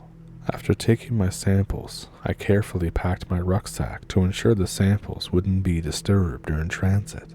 From experience, if it's too shaky, They won't be able to float at the water's surface, and they won't breathe, and they will ultimately die. It is much easier to identify an adult mosquito versus a larvae, and I don't want to have to identify 100 dead larvae. As I continued to venture forth, the trail started to get worse and worse. It reached a point where I became pissed off and thought to myself, why the heck does it look this way? What are the rangers doing? Etc. I started to take GPS tagged pictures, which I could pass off to the rangers for trail repair operations. At this point, I doubted that any common person, let alone a weekend hiker, would be able to successfully navigate this trail, and I thought that it posed a significant safety risk. Continuing onward down the trail, I reached a dense area of woods. It seemed that out of nowhere, the trail enters a thick brush and stays in it for a long while. The thick brush had minimal undergrowth, but darkened the trail due to the thick canopy created by the overlapping trees. Now, I am a religious person. Thinking back, I should have realized that darkness ultimately relates to evil and should have been forewarned of continuing. Entering the dense woods seems to have transformed everything around me, not physically, but in a sense of how it felt different. The bird calls disappeared, the insects went silent, and the trees were not rustling anymore.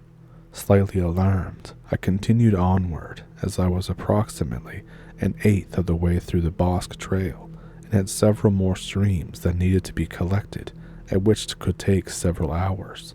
It was 1 p.m. at this point. After a while, I felt like I was being watched. I started to get very anxious. I'm not a perfect person, but I had a really strong feeling I was being watched. I usually don't get feelings like this, so when I experience them, it's usually wise to trust them. I scanned the area and didn't see anything, so I continued onward.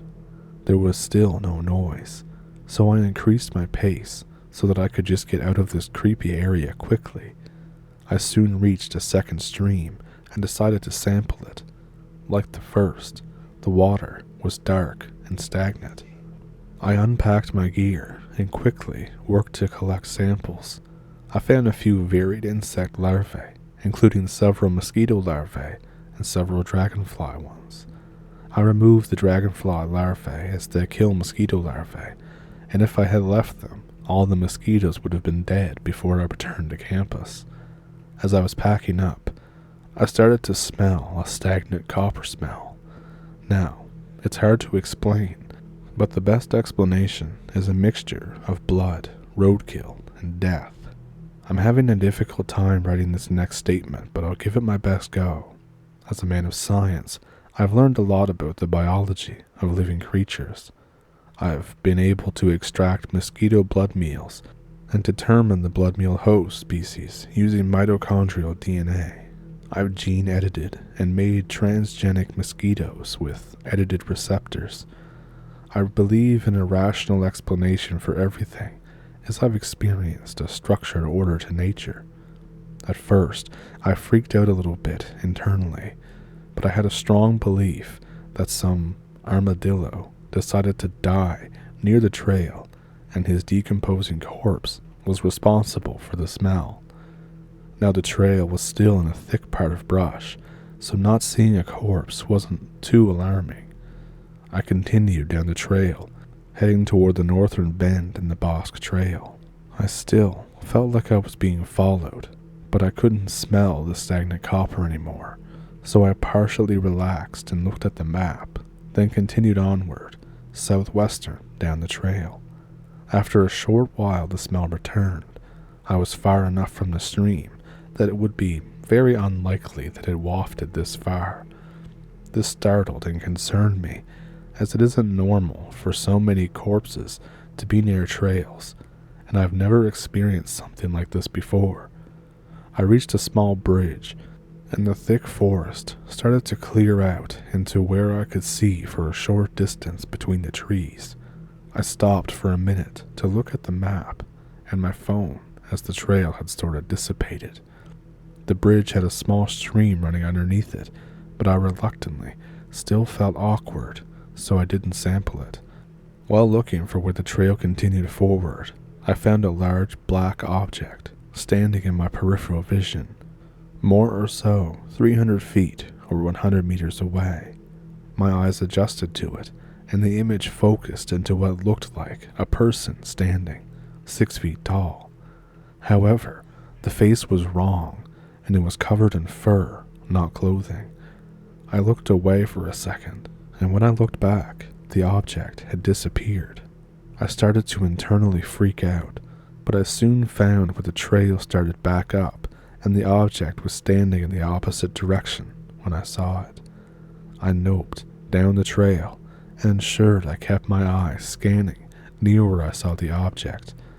My biggest concern at this point was that something was following me, possibly a large animal, and I rather would not make the 6 o'clock news. While continuing down the trail, the smell lingered, and I saw it again, this time still around 300 feet to 100 meters away. And this time, I noticed it was some sort of animal. I assumed a deer standing on its back feet. I stopped to observe it, and I noticed that it was walking on 2 feet, very awkwardly, and the fur seemed to have large missing spots. I knew it wasn't human, as humans don't walk that way, nor if injured walk that way. It had a very primal and animalistic walk. I blinked at some point, and it just vanished. I got really spooked and almost started sprinting down the trail. I covered a mile of harsh terrain in about 5 minutes. I made it to a clearing where I could see across the lake and toward where I had parked. At this point, I could hear something coming from the direction I came in. It seemed to be slowly getting louder. And then I hear it. "Bill, where'd go? Bill, go you." My mind pieced together that it was saying, "Bill, where'd you go?" I have no clue who Bill is, and the voice didn't sound human. It's as if an animal voice box was being forced to pronounce human words. It sounded raspy and primal. This absolutely scared the ever-loving shit out of me. I kept a steady pace down the trail. I kept scanning my surroundings and cursing at myself for not bringing my pistol. The smell intensified, and I'm pretty sure it was following me closely. I made due diligence to ensure that I wasn't being outmaneuvered or flanked. Whatever it was hunting me, and I had a 70 pounds of gear on me, and I was ultimately a slow-moving target. I eventually made it to the eastern campsites, marked with a picnic bench on the map, and I felt a sigh of relief. I'm not sure if these things can hunt in open terrain, but I would have a good view of it if it left the tree line. To my surprise, there was an older, middle-aged lady camped there. She had a dog with her, and the dog was going absolutely nuts, barking.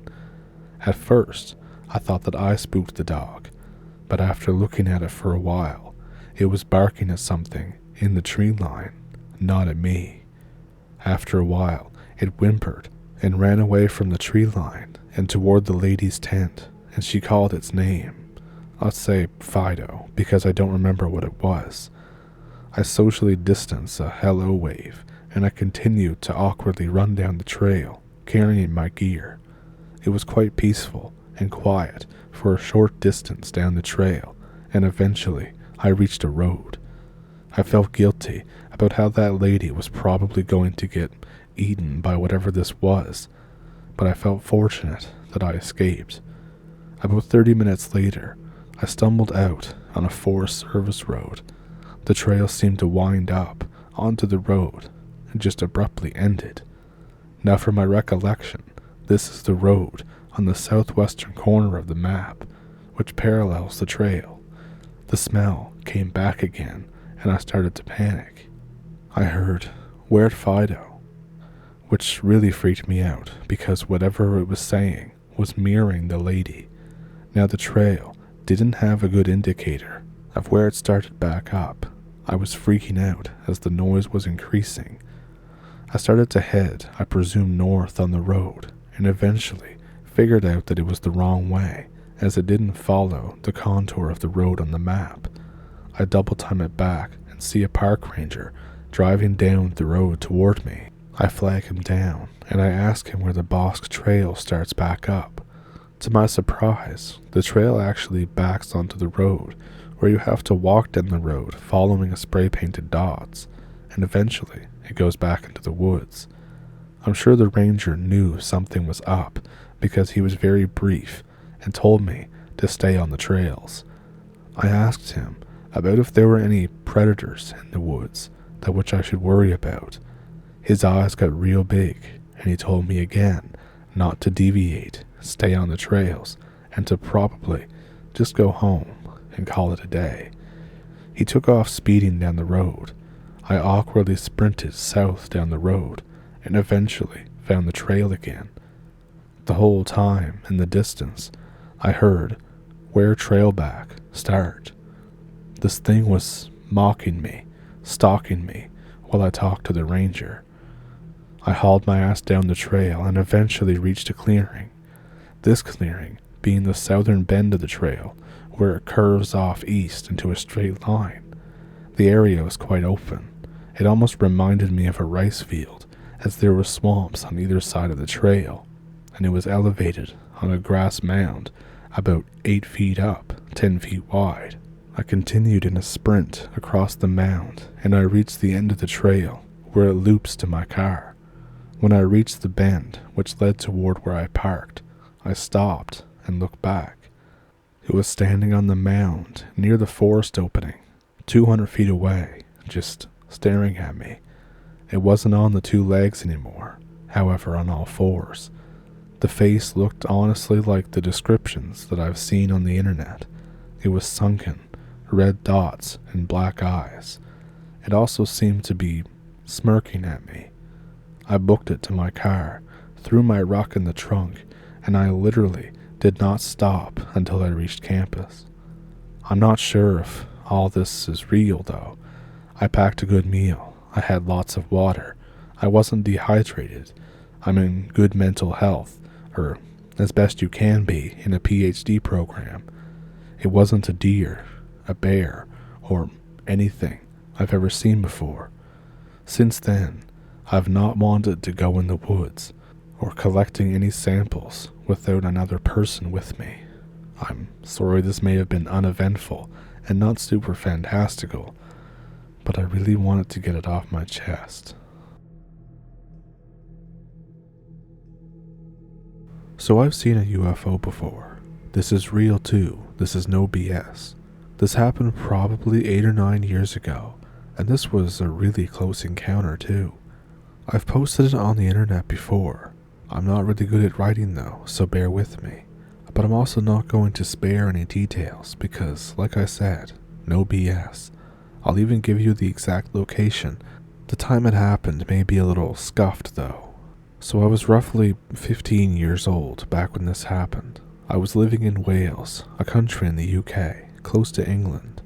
I lived with my mother, my younger sister, and my mother's husband at the time. His name's John. We have a caravan in a caravan park called Brean Sands. We'd visit it on some weekends. It was a couple hours drive. I hated it at the time because there was no Wi-Fi, and my mother and John would usually spend all their time at a bar called the Seagull, so I had the duty of keeping an eye on my sister while they drank beer all night. This happened almost every day there. We'd later get a taxi back to the caravan really late at night, probably around midnight. So this particular time, we're at the Seagull. It's getting pretty late, so I convinced my mother to call a taxi and take us back as usual. We get to the entrance of the caravan park. It looked like a maze of branching paths through the trees, which led to lines of caravans. On this night, the park was engulfed in a thick fog, which isn't too unusual. It's UK weather after all. We exit the taxi from the same place that we usually do. I marked it on this picture, which I illustrated in paint to the best of my memory. The 4 of us walk to the caravan through the fog. When we get closer to it, I see lights coming through the fog, really close to our caravan, and I wonder just what the hell this is. At this stage, My mother is absolutely wasted as usual. John is holding up better though. I ask him what the lights are, and he has no idea. We get closer to the lights, and they're between us and the caravan, probably only 5 meters away. This is undeniably a UFO. It looks almost like a cartoon sort of stereotypical depiction of a flying saucer, and it's not even that far from the ground. It's just hovering in place, close to our caravan amidst the fog. From memory, it was a large, circular flying saucer with a big white light in the middle and other lights around the circumference as depicted in this other picture that I drew. I can't think of any other distinguishing details at all. We could only see this from below, and I think the lights around the middle larger light may have kind of orbited around it like it was spinning. However, I'm not certain about this. Remember, it happened a long time ago, but I remember some motion to it, despite it being seemingly stationary. At this point, we had all gathered under to look at it. My mother was completely out of it drunk, and my sister was just a little kid, so I was in awe, clarifying with John that we were actually looking at a UFO. I make sure John gets his phone out so we can get a picture of the UFO. My mother gets her phone out too, but I'm looking through John's as I don't trust her to get a good picture. But through the phone, it looks completely illegible, and this coupled with the fact that it's really dark out, there's fog everywhere, and of course the phone camera is 10 years old. Seeing how it looks through the camera really frustrates me. My mother and John finished taking the shittiest quality photos of this UFO, and then my mother starts to drunkenly shout, "Aliens, aliens, come and get me."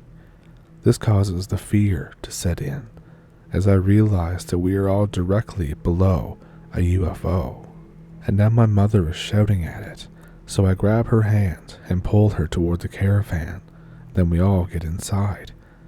As it's late, we all go to bed, but I lay there and my mind is racing, thinking about aliens coming out of the UFO, breaking into the caravan and killing us. This keeps me awake for hours. The UFO wasn't actually making any noise while it was in place outside, and throughout the night I didn't hear anything out of the ordinary. By the next day, it's gone. I remind my mother and John, who are now more sober, about the UFO. We check the photos, which of course are useless, totally illegible. The most annoying thing about it to me is that neither of them seemed to care. It was just like, oh yeah, the UFO, haha. They weren't really interested in it at all. Anyway, this has been in the back of my mind for years. There was a period where I'd recite this experience to my friends, who obviously wouldn't believe me, understandably, and since then, I've asked my mother now and again about it, who still doesn't really care. At one point, I searched for any UFO experts, quotes, in the UK area that I could talk to about it, and I ended up emailing somebody who had a website and published UFO-related fluff. He emailed back, saying that there has been reports in the Brean Sands area. But instead of listening to me, he just asked me to fill out a UFO form or something, which I ignored. Around a year ago, I went to a pub with my mother, and we were reminiscing over beers about places and people, and I brought it up again, and she said, "Oh yeah, I've probably still got a picture of that on my old phone." So I asked, "Don't you ever think about it?" "I think about it all the time. There could be aliens, or it could be a government experiment.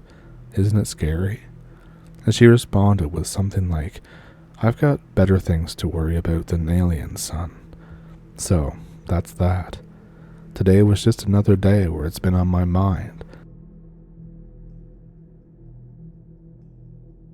So I'm not sure if most people have heard of the Glimmerman or Glimmer people, but I've seen a few stories of them.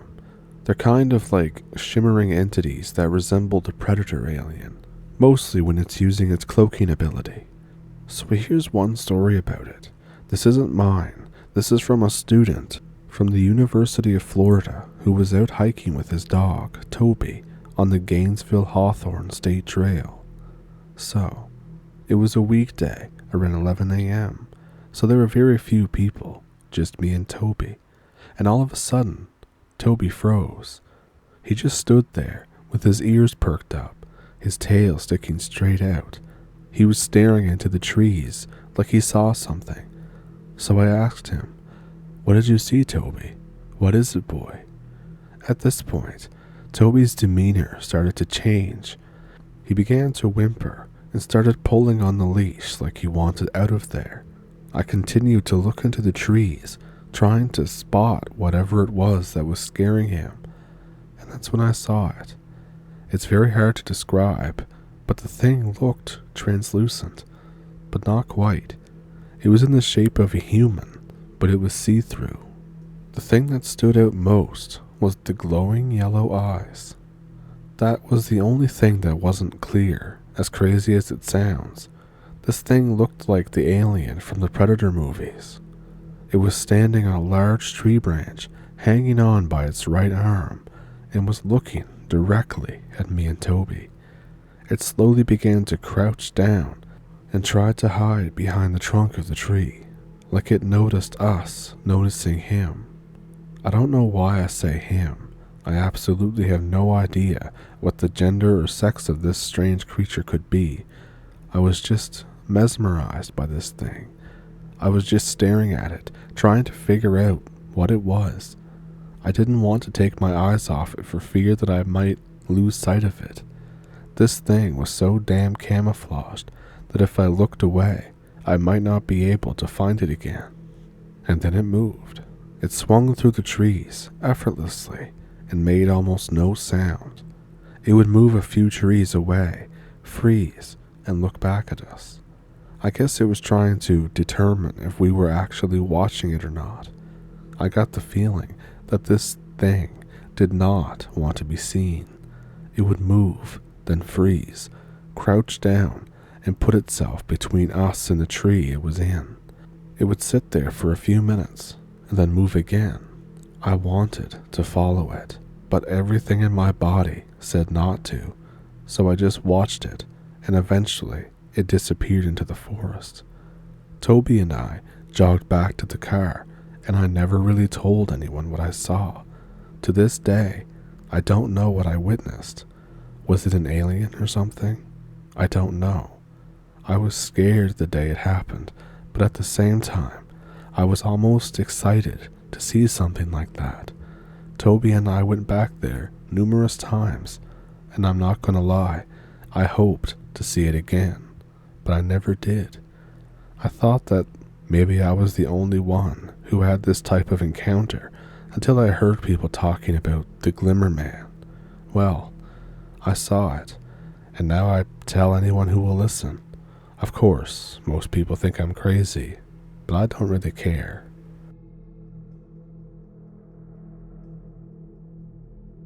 I used to live in South Dakota, literally the middle of nowhere. It was like 8 miles to the nearest town. Milk was almost $5 a gallon, and I remember getting suspended from school for saying, "Oh my God," during recess. You know, that kind of town. This was in 1999, mind you. I was in 5th or 6th grade when I lived there, and I spent a year or so in total isolation outside of anyone but my family. We had shitty dial-up internet, so I spent my recreation time exploring the outlying swamps and fields.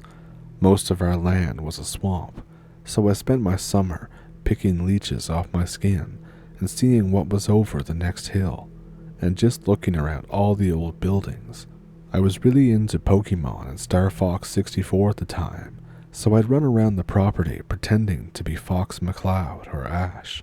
You have to realize that I had literally miles of forgotten land to explore, full of broken down farming equipment, ponds, and other things. One of these ponds was even deep enough to be a lake likely, but not near wide enough, if that makes sense. But I digress. This story is about what looked to be a chicken coop, reinforced like a house in the worst part of a city. One of the first things that my parents noted about this farm was the smell. We blamed it on the swamp because it did stink, but this was different. The swamp had an earthy, sour smell. This was metallic or coppery, almost like that taste after a nosebleed. After getting settled in, we started snooping. My dad took over the garage as his own and found a dead cat.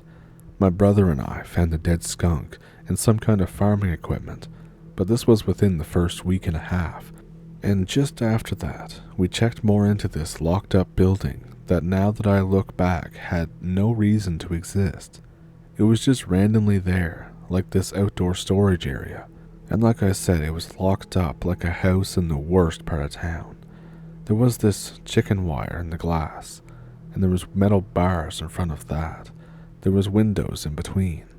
The wooden door had a padlock on it, and oddly, that was it. My dad has messed with it before, of course, but made no real effort to get in there. It was after a few days, when we narrowed down where that coppery smell was coming from, that we made the effort to break in. At first, I assumed that maybe it was some kind of small makeshift slaughter room, but after prying the lock off the door, all we found was a pit. The smell was overwhelming, decay and blood. It made me sick, and we hadn't even walked into the room yet. I had no idea what this farm was used for before we moved in. I know there was a fairly large chicken coop, this odd room, a garage, and the house. Was it supposed to be an outhouse? Some place to dump something gross? Something was wrong there, but that's when the weird stuff really started to happen. We closed the door, but didn't lock it. Soon after, my sister woke us all up freaking out one night. She had to have been about 9 at the time. We had one of those houses where you could open your window and sit outside on the roof. I'm not sure how to describe it. This freaked me and my brother out when she was saying that something woke her up trying to open her window. The disturbing part is, you could see the grease on the window. You could see where somebody had touched it from the outside. My parents freaked out, and things only got worse from there. We had 2 dogs. They went apeshit one night, so my dad called them in, but only one came in. My brother's dog just vanished, and we never saw it again. My brother found the screen to his window scratched up one morning. I would go out exploring, and I would swear to you guys that in those fields of cattails, they didn't move quite right at times. There was something out there. I could go on all night, but I feel like I'm getting long-winded already. Anyways, after a few more months of torment, we moved back to Montana. It was after my sister mostly, and one time after my dad was really screwed with one night. Nobody was ever hurt, but I think it was building up to hurting one of us. Anyways, here's why I even say this. That hole that smelled like a slaughterhouse, what was it, and what or who came out of it? A long time ago in the past, when I had told the story to somebody else, somebody mentioned something about the goat man, and I admit, even now I don't really know much about it, but if something wanted to get in, it could have pretty easily done so. This was during the summer, so we would all sleep with the windows open. My dad had set up shop in the garage, and some nights our dogs would just not shut up. They would just bark and growl at nothing, in no general direction, and then suddenly just stop, or start trying to get off their chains and get in the garage with my dad. He would hear something crawling on the roof and fogging up the glass or tapping on it, slamming the sides. One night, he was done and getting ready to head back to the house, but he couldn't get the door open. There was something against it from the outside. It was weird seeing my dad come back in looking scared. I've seen him furious, sad, euphoric drunk, but never scared. After that, he started carrying his gun with him whenever he went out at night. Never during the day. He was worried he'd get jumpy and shoot me or someone else playing in a swamp or something. Eventually, we called the police after my mom was attacked. At this point, it was mostly something weird is going on, but I'm a rational person and I don't believe monsters are real. It could have been the neighbor kids, but walking miles and miles just to prank some new people in town would be a little weird.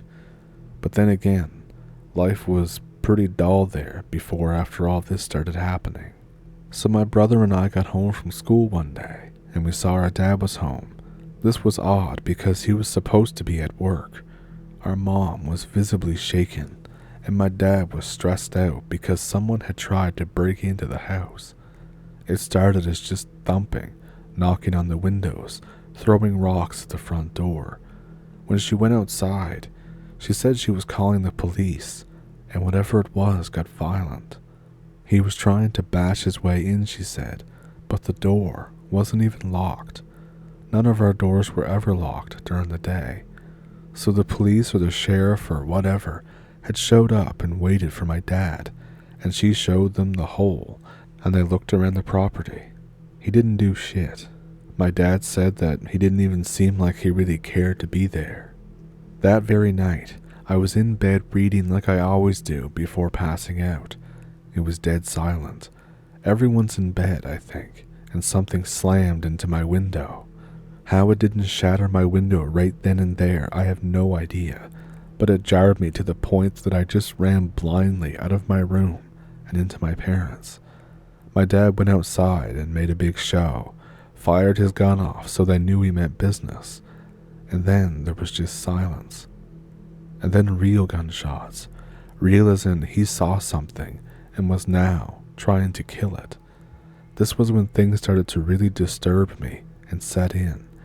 See, my bedroom window was up on the second floor, and it's like a 30-foot drop. There was a tree, but the branches were way too thin to support anything but maybe a bird or a light cat. Believe me, I tried to crawl up my window into the tree within the first week of moving there, because that would have been cool as hell to be able to do that. Anyways, so there was no way anything could have climbed up there. Could it have been a bird or a bat that hit my window? Maybe, but birds are usually nested this time of night, and bats are pretty small. I don't think they could do that. A week before this, I probably would have just jumped and maybe almost have a heart attack but shrug it off, but we're all on edge. So my dad gets back in and said that he chased something into the swamp, and then it started making animal noises, like just at the edge of the cattails, and those things get tall and thick. So my dad do what any American would do in that situation, and they shot blindly into the brush. He said that he could hear the noises move around, but never heard the rustling of the bushes. Was there more than one? Can it move that quietly? No idea. The animal noises were mostly kind of like pig grunts, as he described it, but more of a croak, if that makes sense. Well, none of this makes any sense. When I tell other people about all this stuff, I get all kinds of looks, or they just go, and I can tell that they think I'm full of shit, so I just kind of keep it to myself. Wouldn't you, after seeing the same look every time? Anyways, that night the copper smell just would not go away. Normally, we just kept away from that area, and unless the wind picked up, we didn't notice it too much. But that night, it was just in there with us. After that, things went down a notch. The banging stopped. Our dog seemed to relax again. But the smell was always getting worse, and its presence was more subtle. It was around fall, and my parents had decided to stay. My dad argued that him shooting at who or whatever it was scared it off, but it was stuff that my brother and I started to notice around the property, because as I said before, we would explore it all the time, and with things settling down around the house, we started going out again. First, it was the water. It used to be pretty clear in some areas, but now it was all reddish, brown, and shitty looking. Then was the lack of wildlife. Sure, it was a turning fall, but There were no frogs or little fish or even ducks. It could have been the changing season, but it was just so sudden. And then it was the weird carvings that we'd find on some of the trees. Simple stuff, like a circle with a square in the middle and a slash through it. I don't recall the other symbols too well, but like I said, after some time we eventually moved back to Montana, and everything that happened there just became like a weird part of your memory. But it's still insane to look back and think about all we went through. What the hell was in that pit? What was in the cattails? There's no answers to these questions.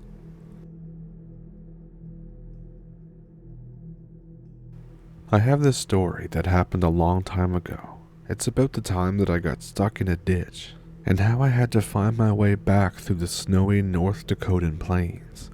I ran into some really spooky shit when I spent the night in an abandoned barn. So once again, this happened to me, and it was mid-December, North Dakota.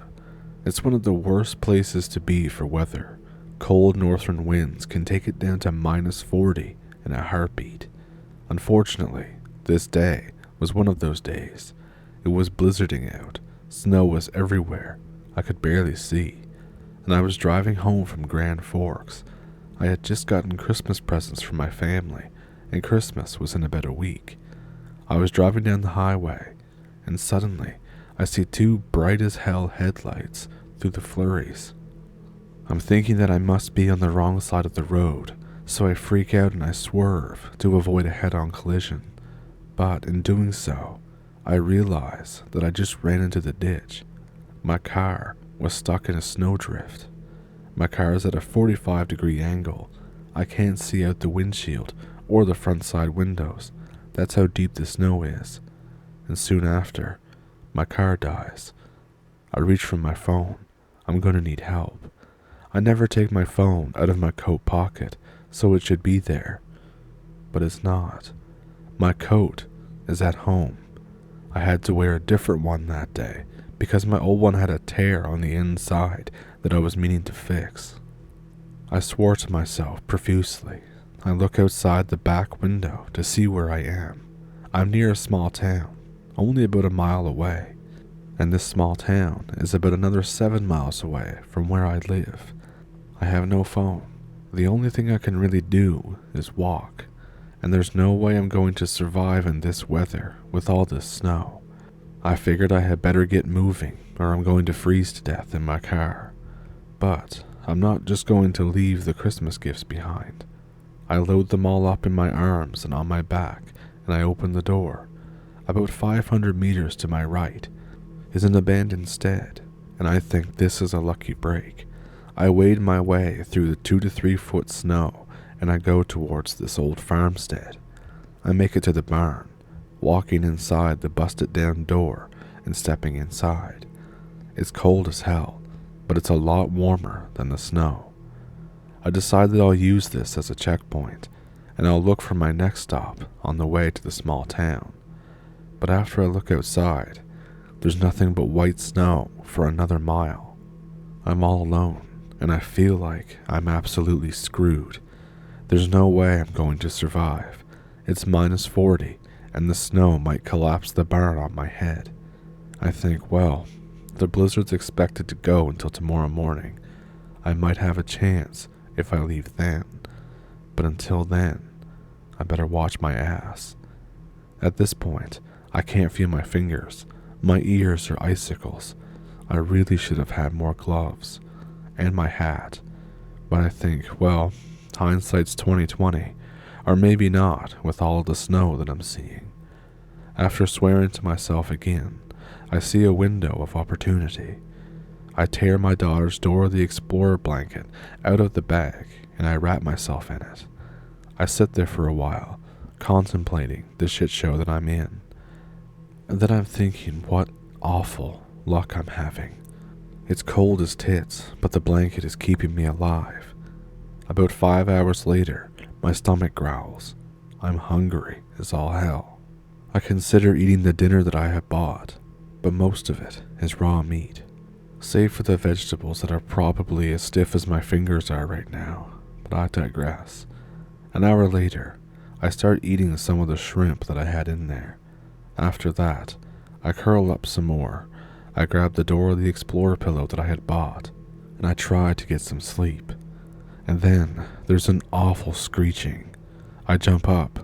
The barn door. It's open. I think, what the hell? The wind isn't that strong. There's no way it could have shoved all the snow out of the way like that. But I think, whatever. I have to be stressed out and imagining things. And then I hear something.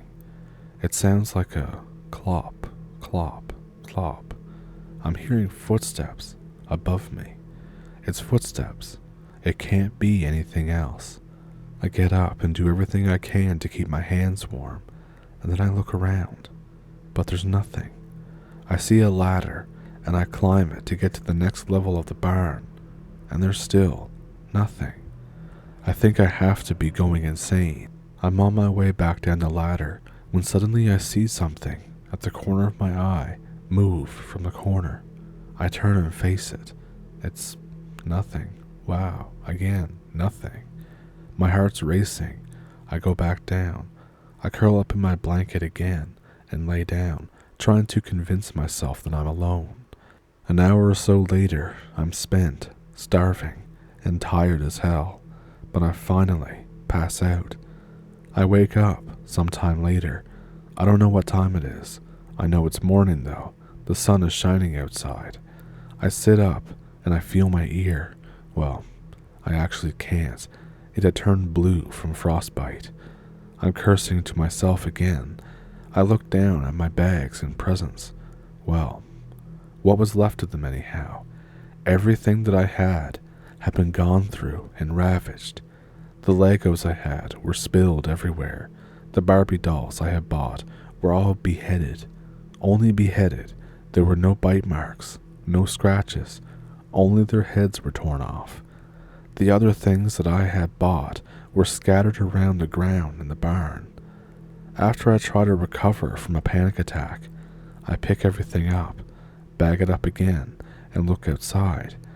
It's not snowing. The sun is shining bright. The sky is clear. And I'm thinking, what the hell, Mother Nature? After shrugging, I look at the town a mile away and start walking. I want nothing to do with this barn anymore. I get home to my worried sick family after hitching a ride. It was great to see them again after I thought that I was going to die. I never figured out what happened that night, but I'm glad I decided to behead my dolls instead of me. And not only that, but what's weirder still, if it was a person, you'd think that they would have taken the food that I had, but what was left of my dinner was untouched. Obviously, whatever did this either didn't like it or wasn't hungry.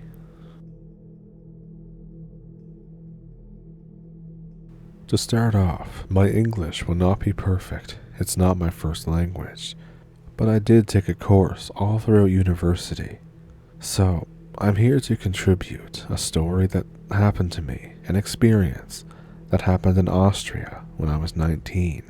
It was 2009, and I was at my first year of university. I was taking economics in Holland.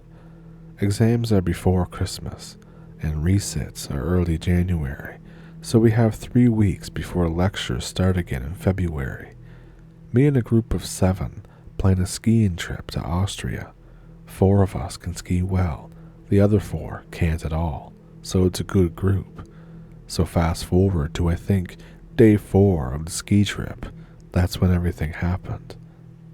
All week, I had been basically locked in a battle of who has the biggest balls, with the other 3 guys who can ski, racing and doing stupid jumps. We were sat in a restaurant at lunch, and my Russian friend suggests that today we go to the top and ski down in the dark. The gut reaction was obviously not to do this. I've heard stories about idiots doing this before, breaking a leg, and dying out there, but my manhood requires me to accept the challenge, so we agree to it. I spend the rest of the day skiing and take one of the last chairlifts up to the highest point in the resort. We were worried that a lift worker would tell us to leave or rage at us for being up there, so we end up skiing down perhaps a few hundred meters, then take off our skis and walk off the track out of sight. We don't have to wait long. It gets dark around 5:30, so we just sit around talking and sipping from the 2 hip flasks that we have with us. I should mention at this point that it has been snowing lightly all day, but in the last half hour it's really picked up and it's now snowing fairly heavily. I start expressing my doubt when I realize just how dark it's going to be. Snow clouds are stopping any more light in, and the last of the day is disappearing down the valley. I get told to man up by the Italian guy, and I decide that I don't want to be the chicken of the group, so I stop talking. By the time it's properly dark, it gets really dark, and the torches we have don't really work well as we want them to because the light is reflecting off the fallen snow, so we can't see anything. I'm panicking a bit at this point because I scare pretty easily anyways, and I don't think the other guys are feeling great about this either, despite us all being a little drunk. Alcohol hits you so much different and harder at high altitude. We decide not to screw around like we have been doing all week and just go down slowly and safely as a group. I'm the only one without a head torch, so I plan to stick to them like glue. We set off slowly, and I'm sticking about a meter behind the Russian guy. We pick up speed though, despite there being a lot of powder on the slope, and I'm getting into a nice rhythm when one of my boot bindings pops out for no reason, and I go down. I swear and say, "Wait up, guys," but my Russian friend doesn't hear me from 10 meters ahead of me, and the other 2 are further up ahead than that. I start swearing to myself. I go crawling back up to find my ski while looking back down the slope as the lights of my friends are disappearing quickly. By the time I get my ski on, I can't see any of their lights anymore. I'm on the verge of crying, knowing that I'm a few kilometers from the village and I literally cannot see a thing. After a few moments, I get my nerves under control and focus myself on going very slowly and carefully. My friends must have noticed that I wasn't with them fairly quickly and are probably waiting for me further down. I'm also reassured by the fact that I'm on a straight and narrowest track that winds down the mountain amongst the trees. It makes it much easier to follow without going on to another track and getting lost and ending up God knows where. I've been going for maybe a few minutes when I smash right into a tree. I wasn't going fast enough to do damage, but my ski has come off again. The binding must have been loose once again. The gradient is pretty steep, and I can't find my ski when I stumble about with my phone screen shining, and I assume it must have gone down the hill a little ways. I take my other ski off and loosen my boot bindings so I can walk, and then I set off down the slope, carrying my ski, panning the ground slowly, looking for a hint of reflected light from my other ski. Of course, I get completely lost in the dark, and after 5 minutes of stumbling around, I really have no idea where I am, and I begin to panic again. And then suddenly I hear a noise. It's a ripping sound, like someone is tearing canvas or something. It was already pretty spooky with the howling wind and the snow, but I had no idea how to explain that noise. I have no idea what direction the sound's even coming from, as I'm super disoriented. It's like stumbling around your bedroom or house when it's pitch black. It lasts for maybe 30 seconds, and then it stops. I'm freaking out at this point, and I'm actually laying on the ground, trying to pretend that I'm not there, as it's pitch black. I decide eventually I have to move, so I stand up and start clomping in a random direction. At this point, I thought I was going to die out there that night, if not from the fact I was totally lost, then from the paranoid thoughts that I was having from watching too many horror movies. I only moved about 5 meters, and I literally stumble over a shitload of blood and guts. I've never hunted before or anything, and I'm not used to this, and when I realize my hand is planted in a load of warm, gooey stuff, I stumble back and I actually vomit onto the snow. I sit there for a moment before I piece together in my head that the ripping sound was the sound of this thing's skin being torn open. My body goes into a blind panic at this point, and my memory order of what happens next isn't great. I think because I was hyperventilating and basically shitting my pants out of fear. I realized that whatever killed it was probably only meters away from me through the dark. Logic should have told me that if I couldn't see it, maybe it's not able to see me either, but of course, I wasn't listening to logic, and I just ran instead. Now I don't know how many of you guys have skied before, but running through the powder in ski boots is difficult enough without it being dark, and there's trees everywhere. I didn't get very far before I tripped on something, and I fell down over a ledge, maybe 2 meters high. It didn't hurt much, but I was lying there for a second, winded, when I heard a trickling of water next to me. I think something was peeing right next to me. I have no idea what it was, but it smelled horrid, and I could feel its heat. I got up and started running again in just a dead sprint, and I heard a horribly deep snarl behind me and heavy footfalls moving much faster than I was. And suddenly I catch sight of something, a bright light, 30 meters away through the trees. I start running toward it. I never ran so fast in my life, despite the boots weighing me down. I burst out onto the track again, and there's a snowcat right in front of me, with all its lights on, blinding me.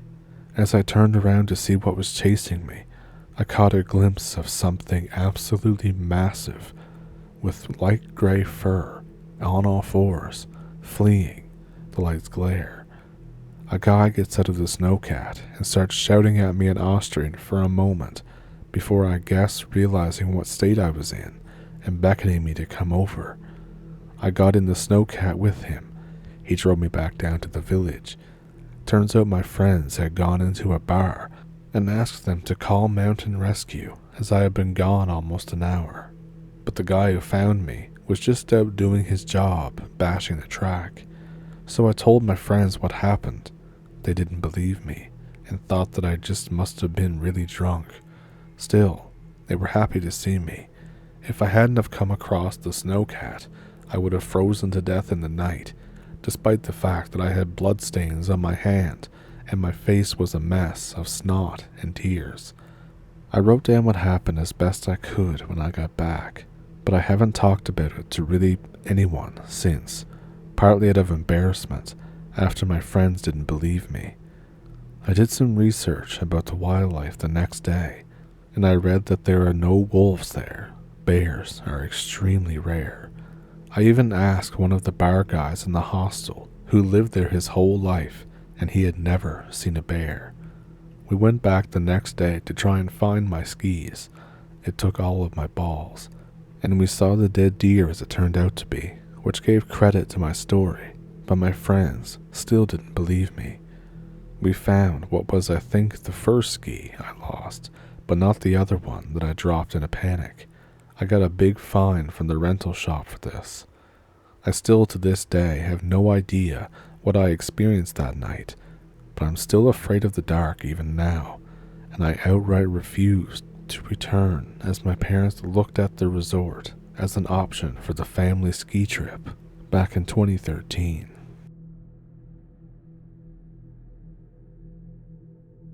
So this is a personal experience that I would like to never go through ever again.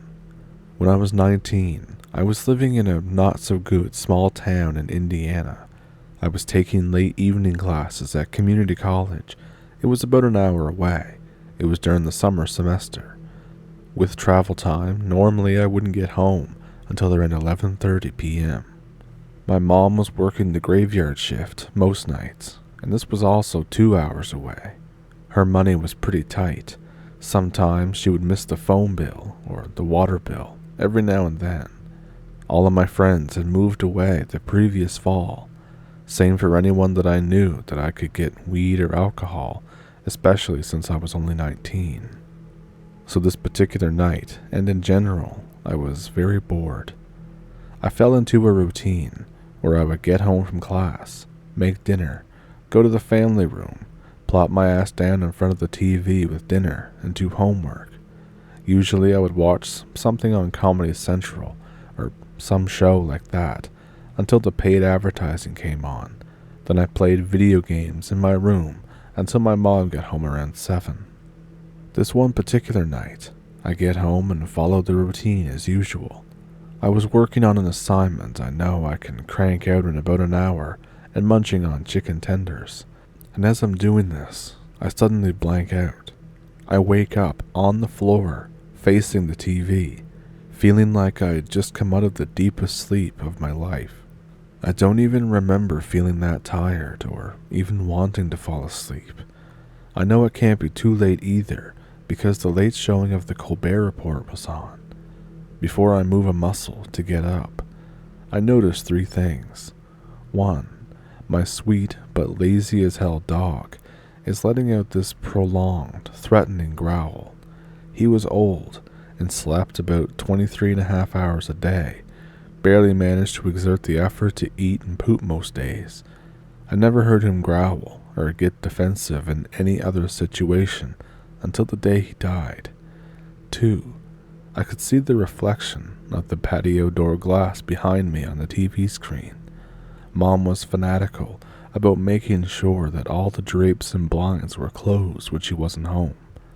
I think she was paranoid about my dad spying on her after the divorce was finalized, and I know that that was closed whenever I sat down to eat anyways. And 3, the hair on the back of my neck is standing at full attention, and I get the feeling that someone is standing behind me, glaring a hole into the back of my head. It's very difficult to describe the feeling, but it's like if someone managed to weaponize a glare with projected, unholy anger, dread, and unbridled hatred. Kind of like the feeling of like 300 Karens from HR put together. The feeling was terrifyingly overwhelming. Slowly, I get up and turn around. There's nothing. I turn on the deck lights. There's nothing. I go try to settle my dog down, but he's not having any of it. I'm thinking that maybe he saw a raccoon up against the glass or something. I decide to have caffeine to wake myself up. I head into the kitchen and I realize that all of the curtains and blinds are wide open. The whole house. This freaks me out. All of that stuff was definitely closed when I got in. I grab the largest knife I can find, pump myself up, and start clearing rooms with some shitty bravado. I'm trying to come across like I'm a big strong man, that I'm going to take out whatever is in the house, but really I'm terrified. I check all the locks, close all the drapes and blinds, and I still find nothing. I can hear my dog still going in the living room. I yell for him to be quiet. I grab my drink and realize that I hadn't closed the patio door curtains yet. As I walk over close to them, I nearly jump out of my skin when I see this girl standing on the back deck. She couldn't have been more than 12 or 13 years old, and I didn't recognize her as any of the neighbor kids, especially the ones that like to pull pranks. She had ripped jeans, a gray and black hoodie, dark hair, very pale skin, a baseball cap pulled down over the top portion of her face. The rest of her visible face was twisted into a heavy scowl. I had this overwhelming feeling from when I was on the floor that returned in full force. She walks up to the door, really rigidly, with her arms locked at her sides. I said, "Who the F are you, and what are you doing in my backyard in the middle of the night?" She said, "Let me inside. I need to use the phone. I need to call my mom." I said, "Our phone isn't working right now. Sorry." She replied, "Just let me in. I want to go home." The way she spoke was all sorts of screwed up, which only freaked me out even more. Her mouth moved, but the movements didn't exactly line up with the words she was saying. It's like I was watching an English dub of a Godzilla movie. The way she spoke sounded like really advanced, synthesized speech. Her voice sounded real enough, but it was spoken so monotone. The cadence of her voice was way off too. It was similar to the lack of rhythm or pacing you hear with all those text-to-speech things, especially on your phone. I'm beyond freaked out at this point. I tell her to go to the police station if she needs help and just get out of my yard. She gets pissed and starts pounding on the door with her fists as I close the drapes. "Let me in," and just keeps repeating that. I sit down on the couch with my knife. My brain is going 1,000 miles a minute, thinking about how there might be a real possibility that I have to defend myself against a rabid child. The pounding on the door goes on for about 15 minutes, before it suddenly stops. I hear the shuffle of feet all along the rear wall of the house, and mumbling. It keeps going back and forth, and back and forth. And then there's this loud-ass roaring sound that comes from the backyard. Think of the MGM lion, but it's pitched way down. And then silence. I peek outside. She's gone. The dog has stopped barking and lays back down, exhausted. I try to rationalize everything that's happened in the span of the last half hour, while my heart tries its best to beat its way out of my chest. I don't move from the couch until my mom gets home hours later.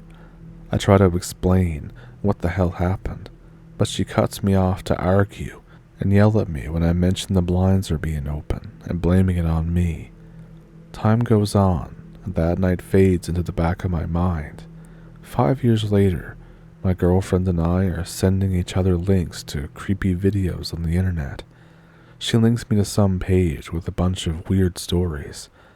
It was there that I learned about black-eyed kids. I proceeded to shit my pants for the first time in my adult life and sleep with the lights on for a month. I make it a habit to keep my blinds closed well before dark now and stay away from any uncovered windows. I swear the experience scarred me. Alright, this is for all the skeptics and true believers and doubters, survivors, and everyone in between. I have a story to share, and it has since ended as well.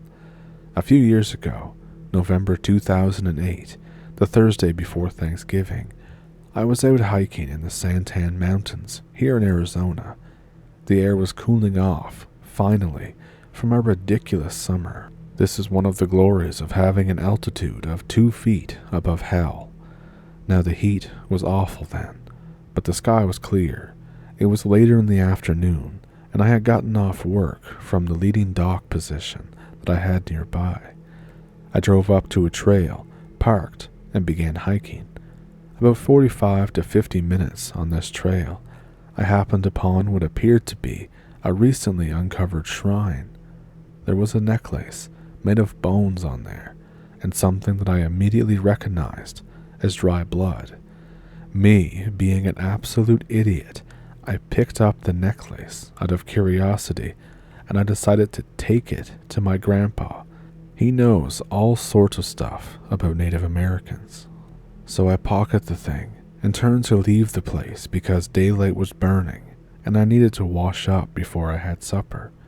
I barely noticed the sounds of rustling foliage and the sensation of being watched, scrutinized, hunted.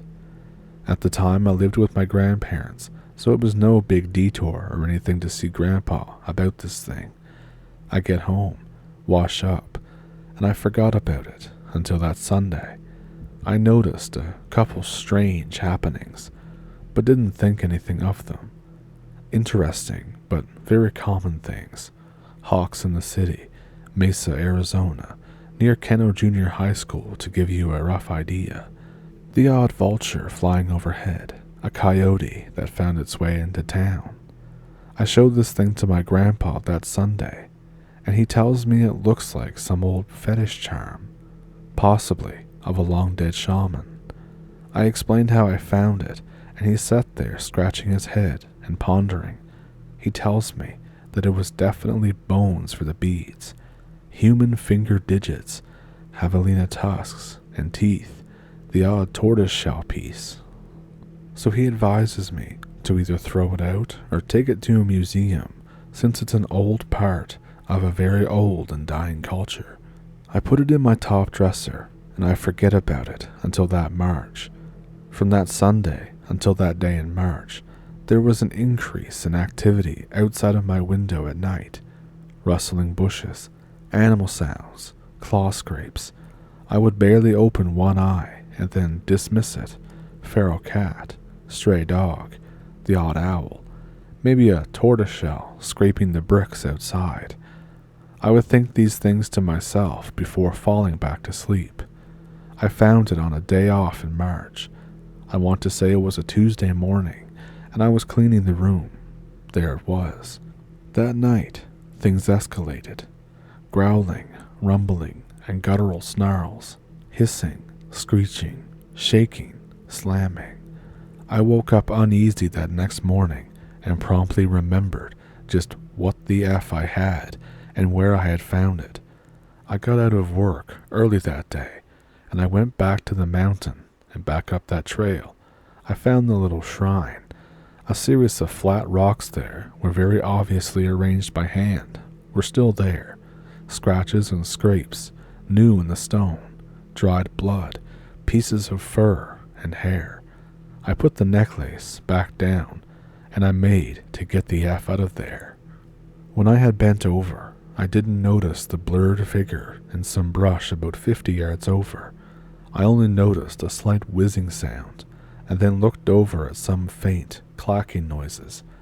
A bird or a mouse rib hit a rock and bounced to the ground.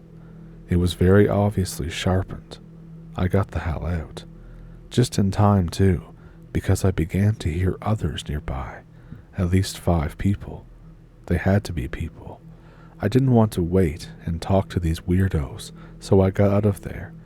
The last thing I remember was looking in the rearview mirror, and I could swear to God that I either saw a bear or the biggest javelina I'd ever laid eyes on bolting into some of the bushes out of sight.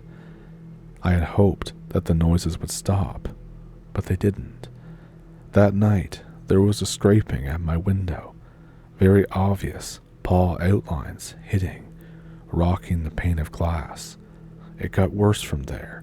I noticed animals watching me far more than ever before, following me. I dismissed it as a coincidence. Hawks taking the same perch while I was at work. One day, I had talked the camera operators into turning the second employee entry camera to a light post. A single hawk sat there, perched all day. Kids threw rocks at it. The thing just looked down at them and screeched. They ran. The bird stayed. Its head wouldn't move from facing the direction of the door at work. The camera operator gave me a few contact numbers. She's half Apache, and she had me talk to people on the reservation lands about this. Nobody wanted to help me. I went door to door in a place called Sacaton, asking for help, information, anything. They slammed the door in my face, spat at me, prayed and chanted, pushed me away. One woman, a haggard-looking thing who had lived far on the outskirts, barely on the town's borderline, in a decrepit-looking double-wide trailer, was the only one who remotely seemed interested in helping me. She had the presence about her. Dakota joked that my mom had. She just felt something was off when she would make this joke. She would say it's bad juju. And this woman was definitely bad juju, bad vibes, and just a bad idea rolled into one mess that I began wanting to avoid at all costs. She listened to my story. I would not drink anything she offered. I would not eat anything she offered. I would not sit anywhere she offered. There was something wrong there. It was like evil was in the air itself, like I was in a wolf's den and the pack was about to be back soon. She told me that I disrupted her rituals when I finished. She was the leader of what she ultimately called the Covenant. There are 12 others who make up parts of this group. They devoted themselves to various practices of dark arts, magics, practices, and rituals from all kinds of cultures, religions, and societies. She said I was to pay in blood for my trespass on their ground. She pulled a knife on me and lunged. I am at least 4 times her size. I not only swung my arm out and hit the inside of her knife arm, but followed with a swipe from my other arm, more or less smashing her aside. I stormed out of there, pulled out, and floored it in my beat-up Oldsmobile, barely as a handful of trucks and cars appeared around the corner, speeding to this place. I reported this attack to the police, but they say that the place that I went to had been abandoned for years. There were no signs of anyone living there that could be found, not even furniture. It had been a vacant and foreclosed lot and trailer for a few years, as they said. These noises continued for ages and ages after. I ended up moving in up the road by Falconfield Airport. The noises followed. This time, no plants near my bedroom window, but rocks and gravel that crunched underfoot. My window was almost broken once. My roomie at the time went outside twice with his 12 gauge. He said that there was a big effing coyote outside my window, sniffing, huffing, pawing and scratching at the glass. It snarled and bolted when he turned on the lights to try and take aim. We were both significantly disturbed by this. A few months after, I ended up moving back in with Mom and Dad rather abruptly. The noises stopped for the 5 months I was there, getting back on my feet after a job loss. I got a new job, and a couple months later, I had signed the lease on a 1-bedroom that was barely a 5-minute walk from my office. During all this time, though, our dog and all the neighborhood animals were in a roar every evening, barking, howling, snarling, mewing. Even birds could be heard at night, but nothing ever at my window, though. The noises picked up again when I was on my own, rocks crunching underfoot, scrapes and rattles at the windows. I carried my knife on me while at home at night, lights on. I had 2 portable spotlights that I got from my old job for free that had fresh batteries and functioned well, that were ready if the power went. One night, at 3:33 a.m., Saturday, August 27th, 2011, something massive crawled and thrashed its way around my apartment's porch. It stood on 2 legs and dwarfed me in height.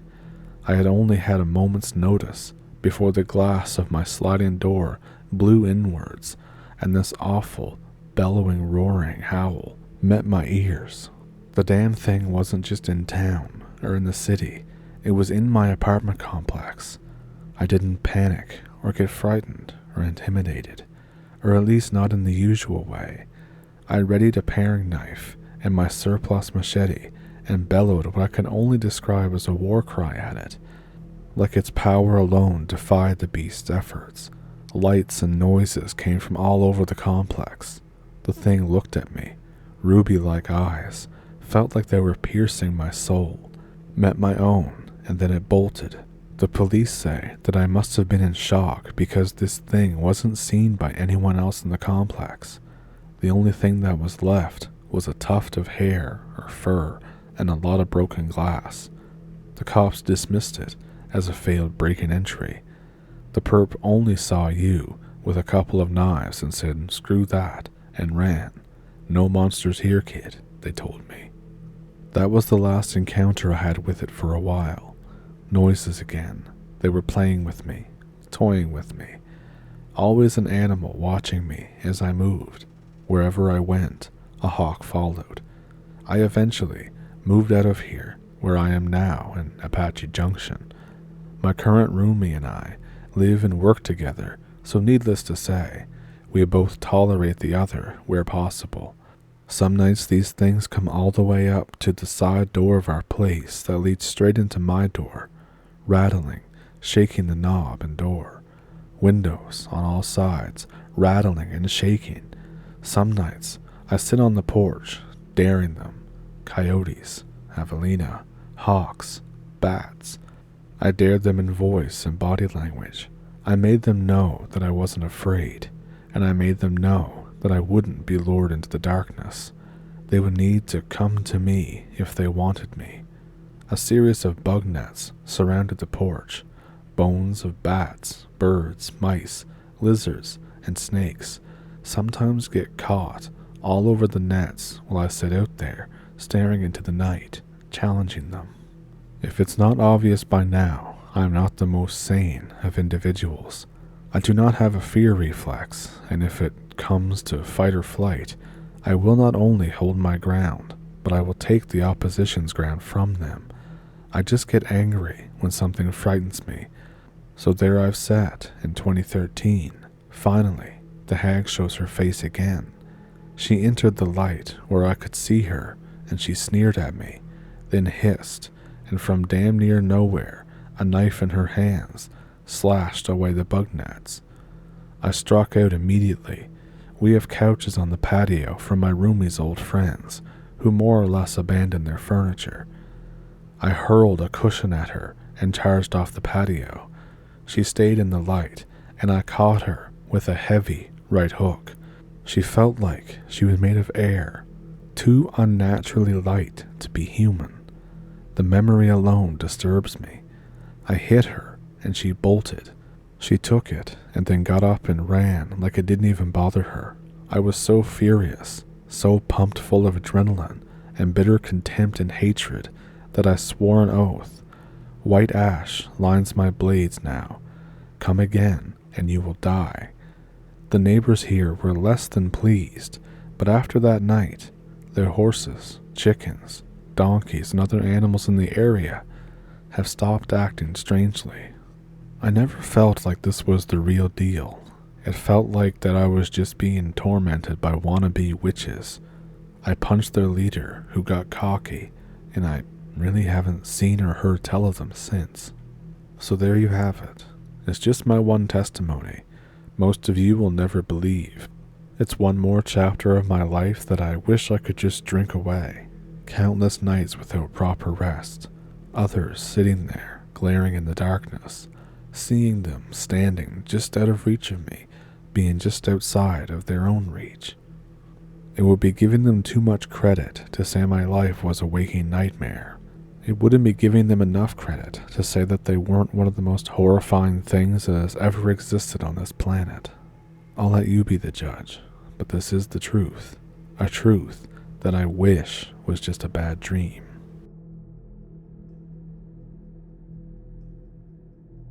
Alright, here we go. This is the scariest thing that I've ever experienced. I'm out camping with some buddies up in North England.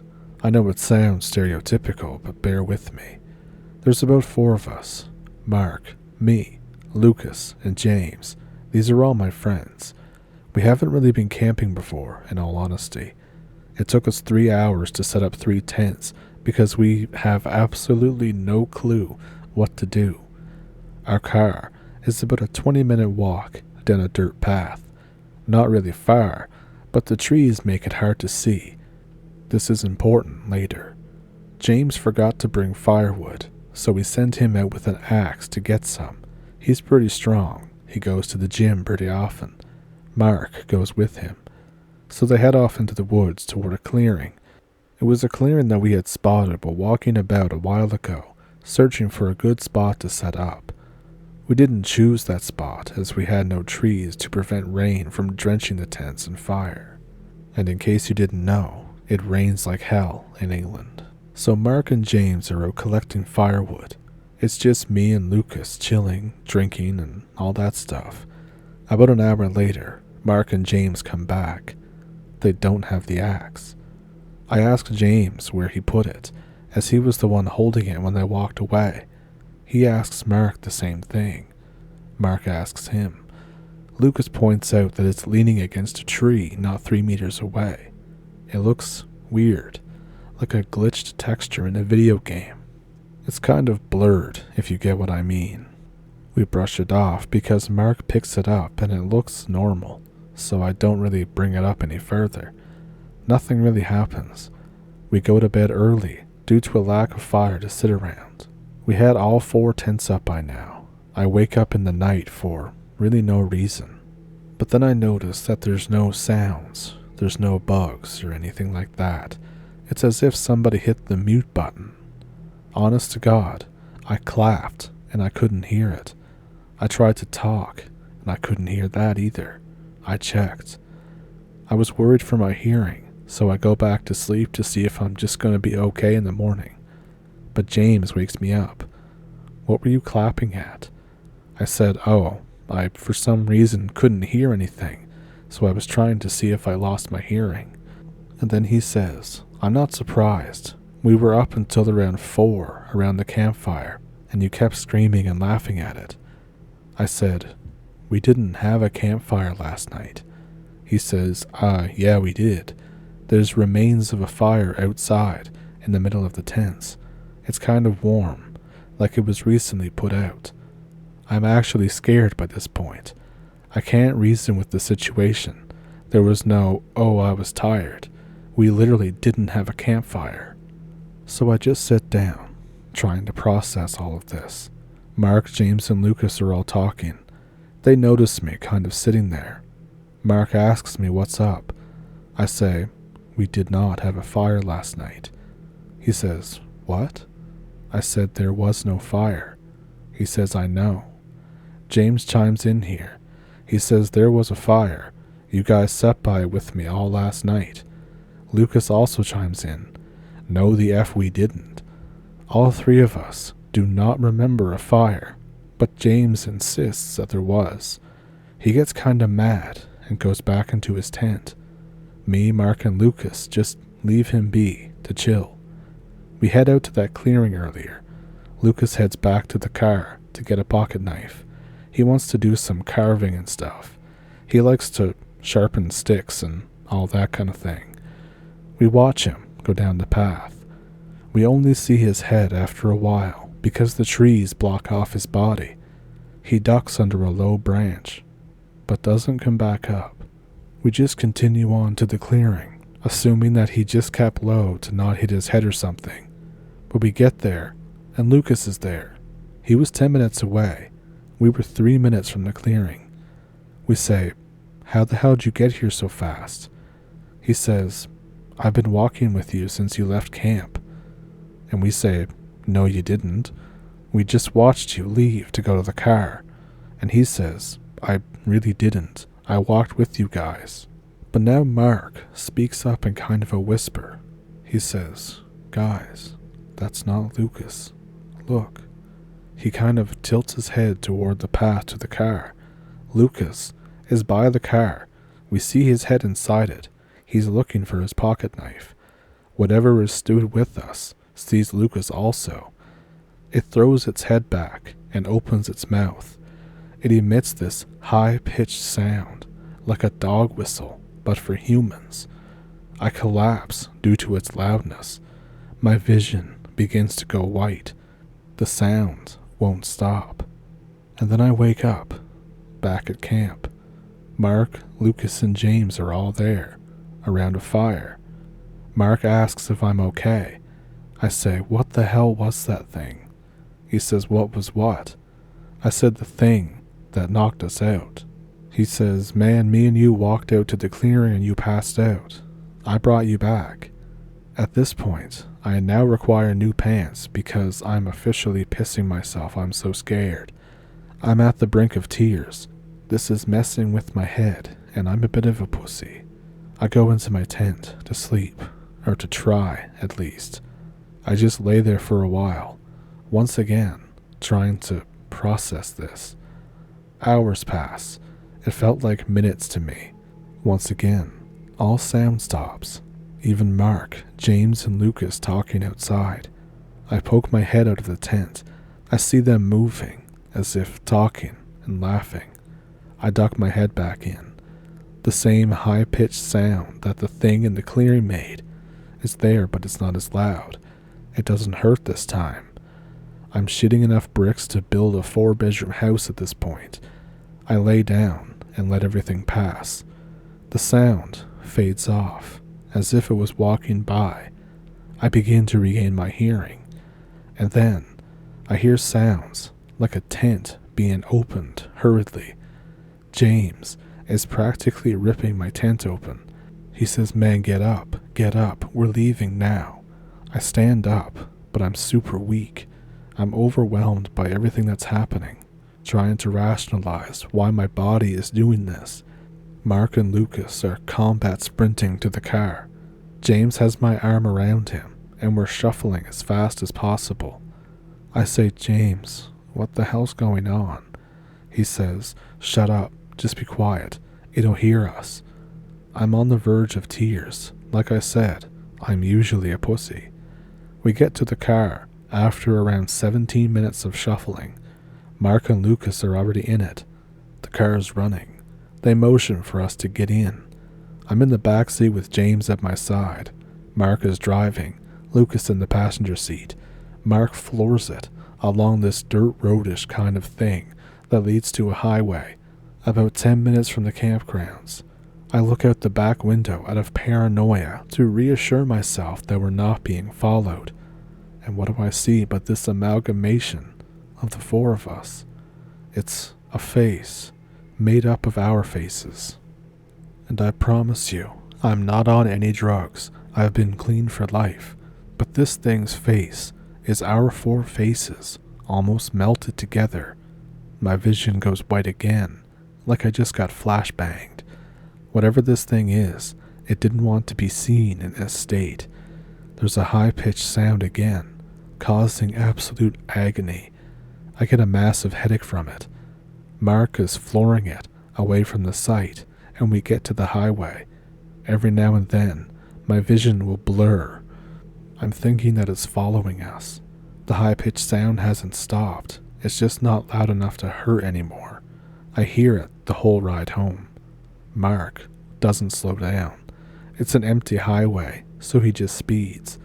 I swear that I see this thing following the car by the tree line at the side of the highway. It's facing the car, kind of almost sliding across the ground. It looks as if a video game character's walking animation broke, and it just stopped working, and now it's glitching out. Every time I see it, the high-pitched sound increases in volume until I look away, and my vision goes white after 2 seconds of staring. Eventually, I stop seeing it 3 miles from my home. I never go back, ever. Me and James kind of fell out of contact after that. Mark doesn't talk very much, but when he does, he has a stutter now. Lucas is quiet, but seems kind of unbothered. I'm scared as all hell about this. It was years ago. I don't go outside much anymore either. The whole thing screwed with us mentally, but believe it or not, this happened, and my mental state ain't as stable as it used to be as a result. Typing this almost gave me a panic attack. But it doesn't end there. For the sake of getting everything out there, I did reach out to James again. We had a phone call. His story is a little different. He says that we were at the camp. This was around the time that my hearing cut out, and after that he ducked back into his tent. An hour passes. They see the thing that I saw off in the woods. It was running at like Mach 9, exaggeration, toward a fox. It grabs the fox and rips its chest open and eats the thing there and then, bones and all. They go quiet. It spots them and slides off into the woods. He starts shaking. They spot it again, 2 minutes later. It's staring and twitching. He swears that they heard a low gurgling sound, like its throat was full of thick liquid, like tar. It slides off again after letting out a loud screech that I didn't hear for some reason. He rips my tent open and grabs me. He carried me to the car. I was totally unconscious. He's scared as hell. He's trying to sprint, but trying to be quiet. Mark and Lucas are way ahead. He looks back, and this thing is at the camp, and it's inside my tent, going through my stuff. We get to the car. He throws me in and gets in beside me. I wake up after we get to the highway. I scream at something out the window, and I pass out again. We repeat this for about an hour, me waking up, seeing something, screaming, and passing out. At some point, I looked at him, made that gurgling sound like the thing made, and passed out again. This scared him enough to not want to talk to me for a long-ass time. He was sure and thought that it possessed me. Anyway, we get home. Mark drops him off at his house, and he stays there. They get family and friends to buy food for him, and he pays them the money.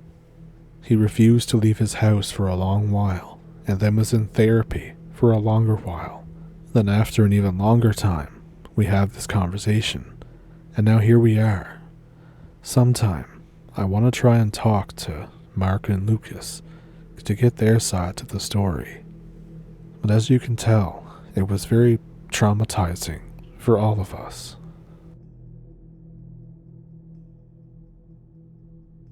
This incident took place a few years ago.